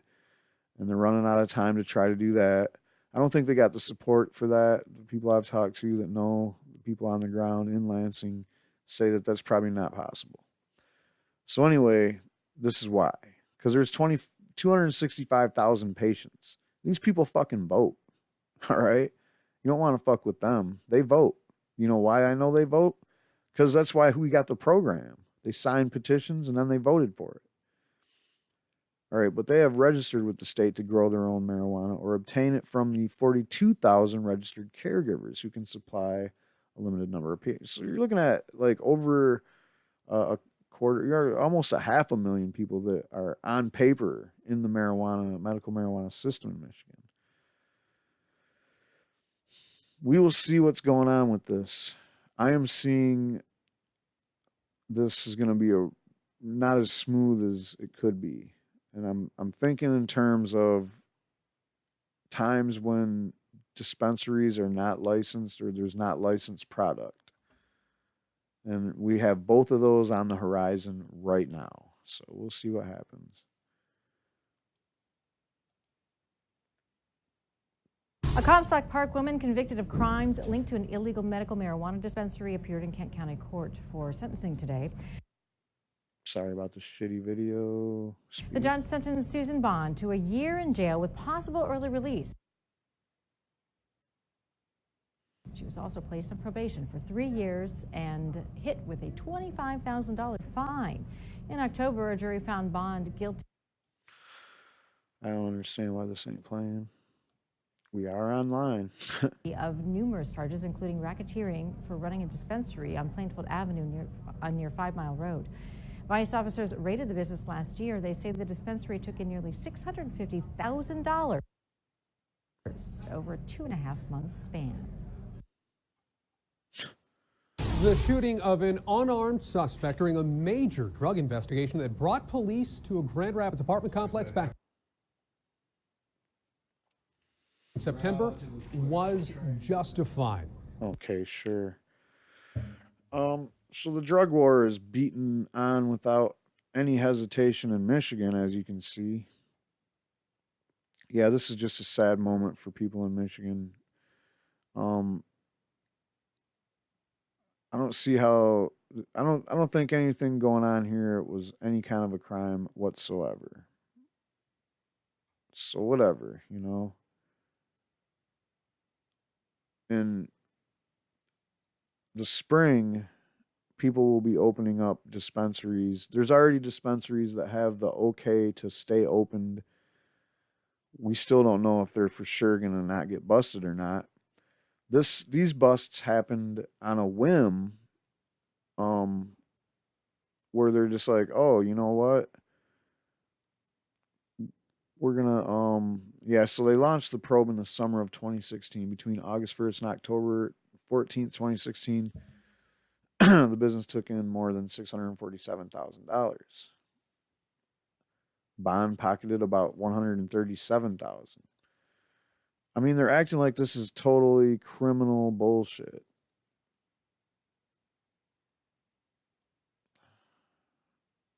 I don't know.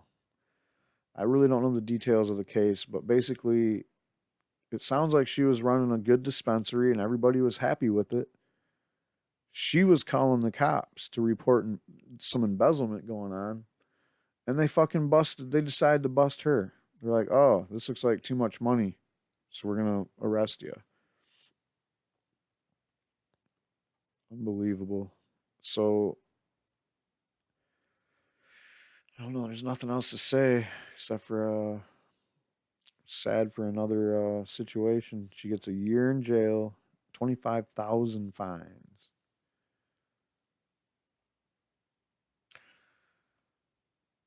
So last couple stories, and since this was such a long episode, we're gonna skip the fluff at the end. So we'll talk about grow tips another day. And we'll talk about, we might even be dropping the old good people that smoke weed, but well, I'm kind of getting sick of it. It's usually just, we're talking about celebrities for the most part, and it is what it is. I wish somebody that we didn't expect would come out and be like, "Oh, I smoke weed." Does anybody know somebody like that? Like, tell me about it. So back to Illinois. So they've been talking about legalizing marijuana, like everybody else in the country is. Apparently, the governor thinks it's a mistake. Governor Bruce Rauner is taking a blunt stance. There we go with the weed bullshit. Telling a downstate TV station that it would be a mistake to legalize marijuana in Illinois. The Republican governor has in the past said he wants more studies on the ramifications in the states that have legalized the drug. On Wednesday, he took it further. So there you go with the fence sitting, like I said, is going on all over the place. Quote, "I do not support legalizing marijuana. I think that's a mistake. There's a massive human experiment going on in Colorado and California and other places. Actually, it's Colorado and Washington that have legalized the longest and had sales going for the longest time. The experiment's going just fine, Governor Reiner. I don't understand where you're coming from, man. You're doing a lot finer than you with your marijuana arrests and basically just oppression going on. We should see how that's impacted lives and addiction and hurt young people before we make any decision about it here." Well, what it really does is it does impact lives, and addiction, we know how it does there. It helps people get cured from opioid addiction. How does it impact lives? People are happier that they can smoke weed, I guess. I don't know. It hasn't fucking like caused any great devastation like you keep acting like. And you're talking about hurt young people? We should see how marijuana hurts young people. That doesn't even sound rationally sane thing to say. All right, this was in an interview on WSIL in Marion. Quote, "I do not support legalizing marijuana." Governor Bruce Rayner instituted a medical marijuana pilot program that started doling out weed to patients in 2015. Now, that characterization there is very misleading because basically the medical marijuana program they had was losing money, and the government had to basically subsidize it. Because why? Like every other marijuana program, medical, that failed or is failing or is destined to fail, they didn't allow smoking marijuana. So they had no real like steady stream of revenue coming in from actual medical marijuana patients that didn't smoke weed and just needed the other marijuana products that you can derive from the plant, which there are hundreds. So it isn't like smoking weed's that big of a deal. It's just a really good profit driver. And so is eating medibles, and so is, whatever, vaporizing. So if you don't have those, then you're not doling out weed, as they say here in the article. Shit. And there we go again. Sorry. Last year, he signed a bill that decriminalized the possession of 10 grams or less of marijuana, making it a ticketable subject to fines of $100 and $200. Well, it's better than going to jail, I guess, but it's not. You're still sending the wrong message, in my opinion. Sorry. Legalization essentially means adults won't be arrested, fined, or otherwise penalized for recreational marijuana use or possession. Decriminalization is less sweeping. It generally means violators will not be subjected to criminal prosecutions for smaller amounts, often treating it as a civil offense punishable only by fines, not jail times. This issue, 2 Democratic gubernatorial candidates in Illinois say they would push for legalization of marijuana in the state should they win the election next year. J.B. Pritzker and State Senator Danielle Bliss, Democrat from Evanston, are on board with legalization, while businessman Chris Kennedy says he supports decriminalized marijuana, which they already did, but wants to see more studies done to understand the effects of legalizing the drug. What more studies do you need? Take your pick. That means that if Pritzker and Bliss win the gubernatorial election, Illinois could see legalization of recreational marijuana. State Senator Heather Steens, Democrat from Chicago, in January introduced legislation that would legalize and tax recreational marijuana, using the money as a new revenue source for the state. It would legalize the possession of up to 28 grams of marijuana and allow facilities to sell marijuana products. Stearns said she's holding on to onto the bill until 2019, after next year's gubernatorial election.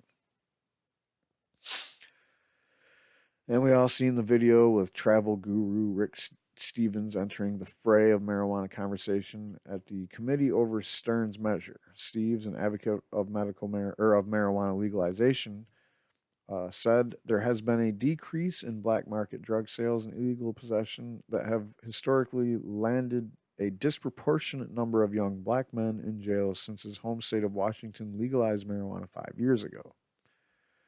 Steves testified before a joint House-Senate committee hearing at the Billendick building in the Loop, where he also warned against focusing too much on filling government coffers by taxing marijuana.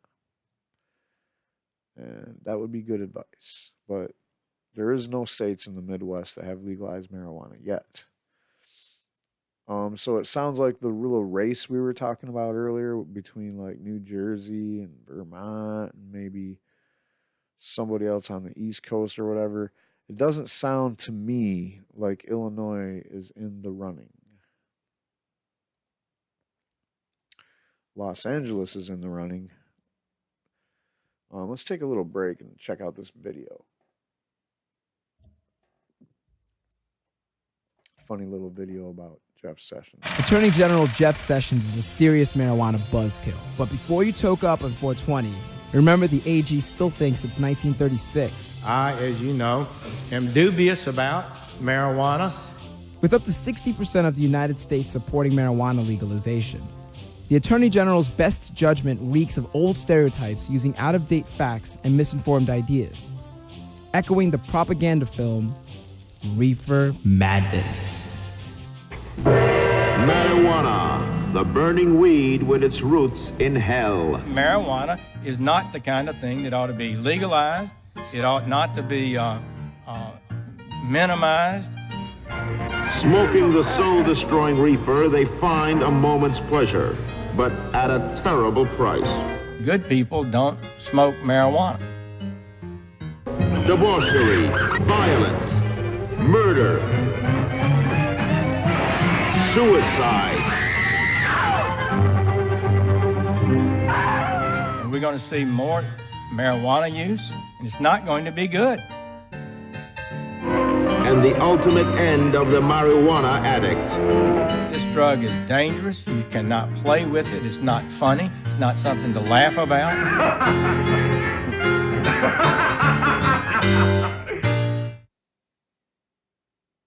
Well, there you have it.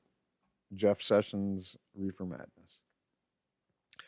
The Los Angeles City Council approved regulations for the recreational marijuana industry on Wednesday, setting the stage for LA to become the largest city in the U.S. with legal cannabis when California's adult use marijuana laws go into effect on January 1st, 2018. The new rules, passed on a 12-0 vote, now go to Mayor Eric Garcetti for his signature, which is expected. City Council President Herb Wesson said the regulations for LA's nearly 4 million residents could become a model for other cities.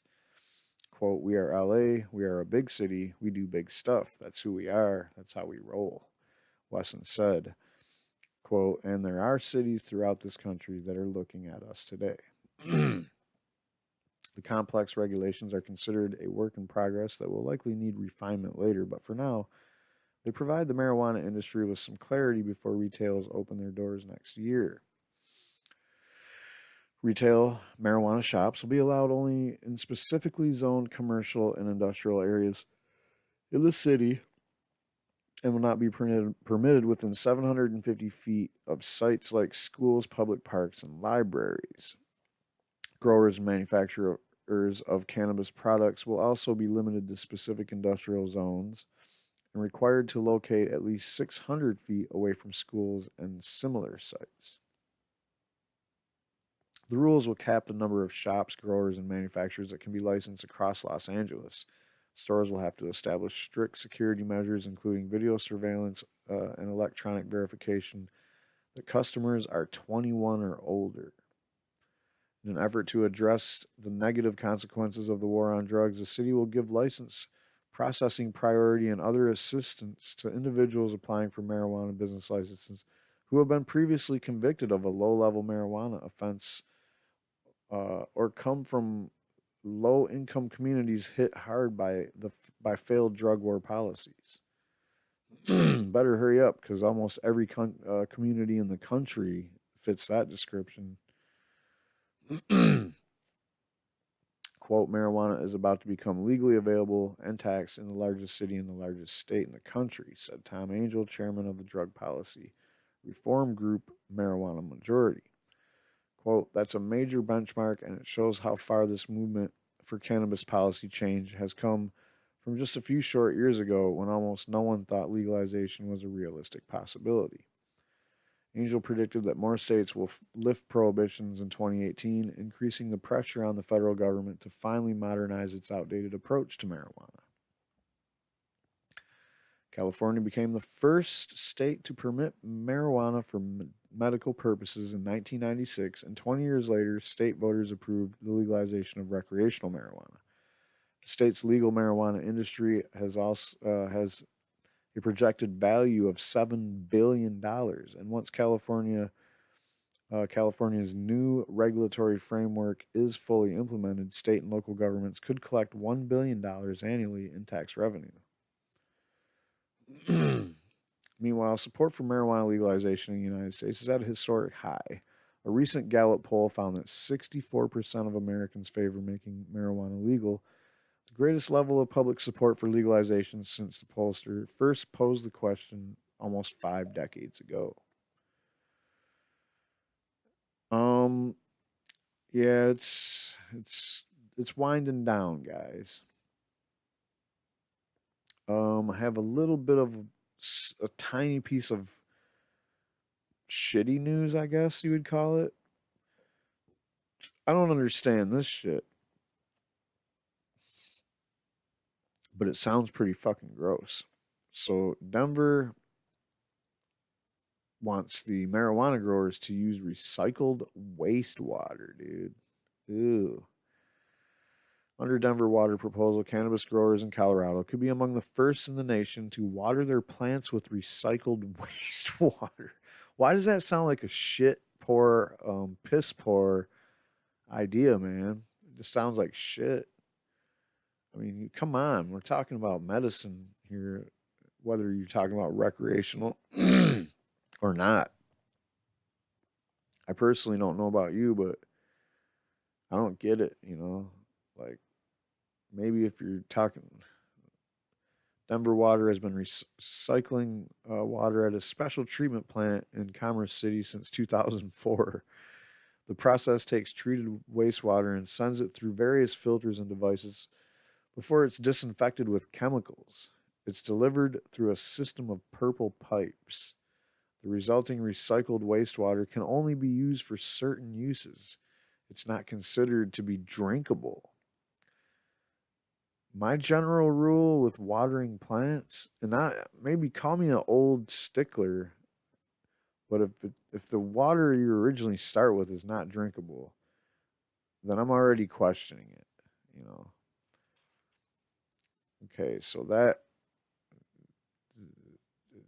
this is starting to sound really bad. In Denver, it irrigates golf courses and parks and is used to exhibit pools at the Denver Zoo, among other applications used in exhibit pools. So the animals swim around in this shit or wade around in it or whatever the fuck.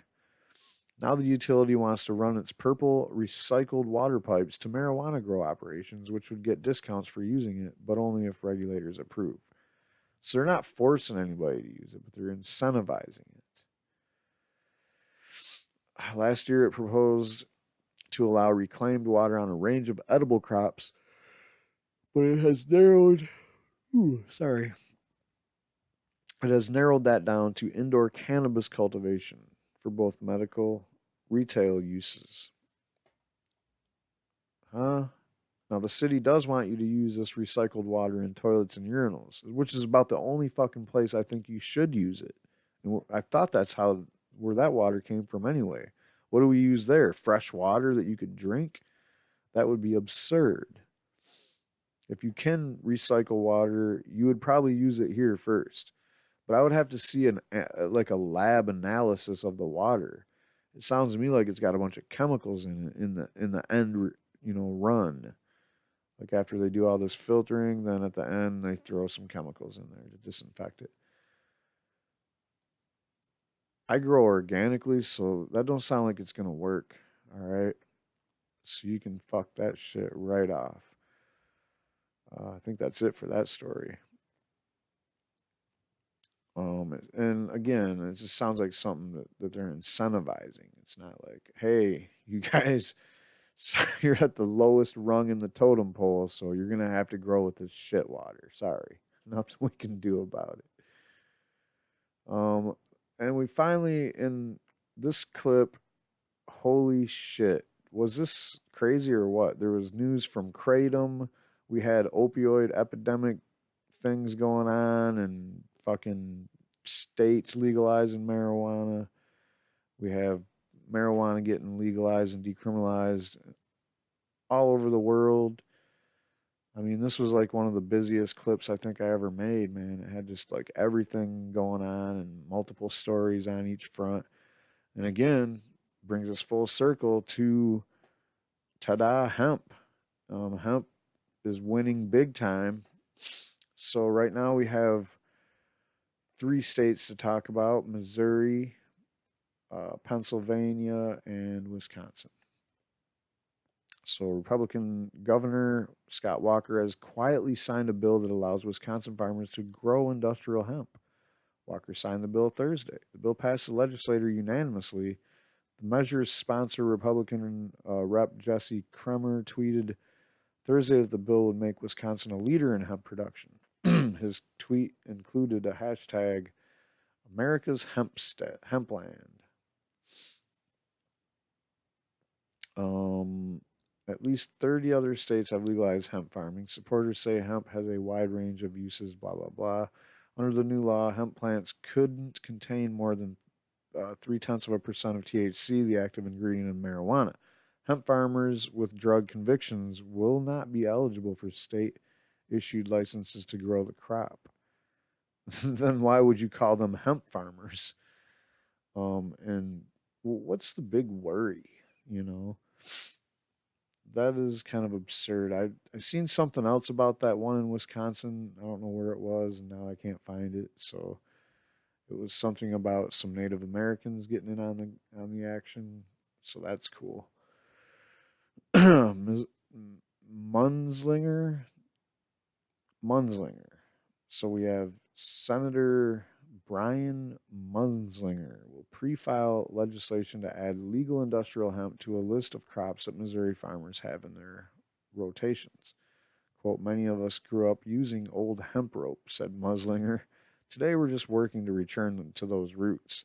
This is a legal crop with no recreational value, and it will bring more value-added agriculture to our state and more opportunities for our farmers in rural communities. Legislation to legalize hemp has been offered before in Missouri. The legislation, as filed, will be completely compliant with federal regulations. Munslinger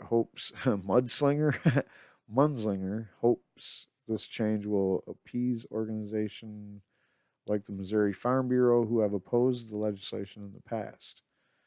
Because fuck it, they just don't like people being able to make money growing hemp, I guess. I have no idea why you wouldn't let people grow hemp. Quote, what we have here is an opportunity to advance our number one industry in the state, added Munslinger. This isn't something we should take lightly. The last election showed us how much our rural communities are feeling forgotten. This is just another tool in the toolbox to help farmers continue to provide food, fuel, and fiber to a growing population. Not only does the legislation mirror federal law on industrial hemp, Missouri will join several other legislators to consider and perhaps approve plans to raise hemp. Farmers can cultivate hemp now in Kentucky, Tennessee, and South Carolina. Our challenge ahead is that the folks that are working to legalize marijuana in different forms will likely oppose this legislation, said Munslinger. There's nothing in it for them. Huh? I don't know what you're talking about, man. If you reach out to anybody that's one of those national marijuana legalization groups, I'm sure that they're on board for whatever you're trying to do to legalize hemp. But basically, all you got to do is write the laws, write the rules, say whatever it is. You know, you can grow as much hemp as you want, like it's fucking tomatoes. You can say that. Nobody's not on board, dude. What did you just say? People that are working to legalize marijuana in different forms will oppose your legalization? No, they won't. I have no idea why you would say that. The only thing that they don't like is the fact that you oppose marijuana legalization. So I think you got that shit backwards. So Pennsylvania is going to also allow 10 times as much industrial hemp next year. Pennsylvania's industrial hemp program could expand tenfold in the second year, Governor Tom Wolf announced on Wednesday. This year was the first in decades that hemp could legally be grown in the state. The state offered 30 research project permits limited to 5 acres each and approved 16 of 17 applications submitted, none of them in Lancaster County. Officials said the projects covered less than 50 acres this year. Next year, officials said up to 50 individual growers or institutions of higher education will be permitted to grow up to 100 acres of industrial hemp apiece. Wolf said hemp had a long history in Pennsylvania until it disappeared from the landscape a half a century ago, and called this year a learning experience that showed a tremendous enthusiasm among growers. Quote, we learned about the challenges of sourcing seed, controlling weeds, harvesting and finding markets, said Pennsylvania Agriculture Secretary Russell Redding, saying each of this year's project leaders is likely to reapply for 2018. Industrial hemp, a source of food and fiber for thousands of years, was once so prevalent here that it gave East and West Hempfield townships their names. But stigmatized by a different strain of the plant that yields marijuana, the growing of industrial hemp was banned in the United States in 1937. 2014 federal farm bill paved the way for a 2016 state law that allowed the growing of industrial hemp for research purposes. Applications for the 2018 season are due by January 19th, 2018. More information is available on the Department of Agriculture website. So basically, you know, everybody wants to get in on hemp, whether there's marijuana around or not. And like I just did a report, I think it was last time I did a weekly show about how Colorado is growing the most hemp. And yeah, it's just pretty good news all around for hemp. And of course, people are getting behind the CBD and the hemp-derived CBD. So there's people that'll grow, you know, shitloads of hemp just to extract that CBD. And if they can get a 30% CBD rating on a plant, or even like 20, get 20% CBD and less than, what was it, 0.3 of THC. That right there is a breeding project, my friend. So what do we have here in Minnesota? 2 qualifying conditions added to medical marijuana. Starting in July 2018, Minnesotans diagnosed with objective sleep apnea and autism spectrum disorder will qualify for medical marijuana. Congratulations to all the patients, families, and healthcare providers whose personal stories and expertise convince regulators to expand the program. Here's a complete list of conditions that currently qualify for medical marijuana in Minnesota. Cancer associated with severe chronic pain, nausea, and severe vomiting, or cachexia and severe wasting. Glaucoma, HIV/AIDS, Tourette syndrome, amyotrophic lateral sclerosis, ALS, seizures, including those characteristic of epilepsy, severe and persistent muscle spasms, including those characteristic of multiple sclerosis, inflammatory bowel disease, including Crohn's disease, terminal illness with a probable life expectancy of less than 1 year, intractable pain, post-traumatic stress disorder. The Marijuana Policy Project played the leading role in establishing Minnesota's medical marijuana program, and we've continued to work with patients to expand the program. David Boyer, legislative analyst from the Marijuana Policy Program. Wow, I'm pretty bushed. So that was it, guys. That was a long-ass show, and I always watch them in incremental doses whenever there's long shows like this, or I'll put it on in the background while I'm out there doing a bunch of work. That's all I got. And yeah, I'm trying to reflect back on it a little bit.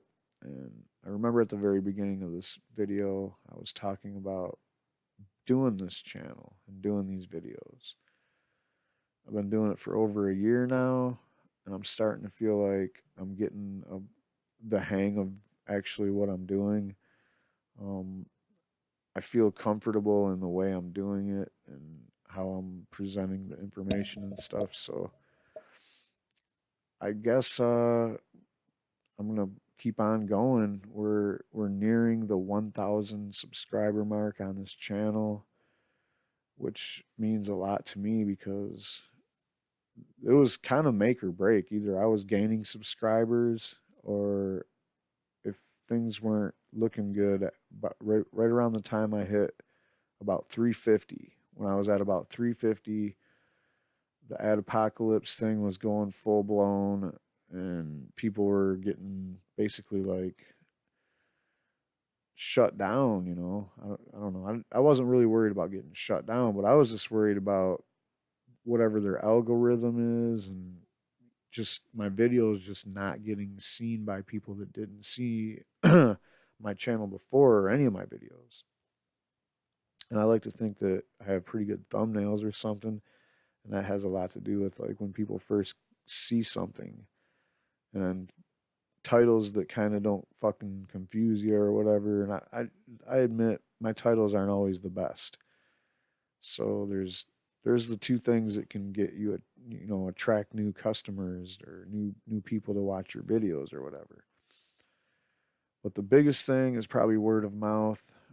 If you know people that are into marijuana culture, marijuana drug policy, that's basically kind of like the main theme of this channel. So I'm sure the people that watch my videos know what I'm talking about, and the people that know me in person definitely know what I'm talking about. That's really it. I'll keep on doing it. Thanks for watching. Have a good one.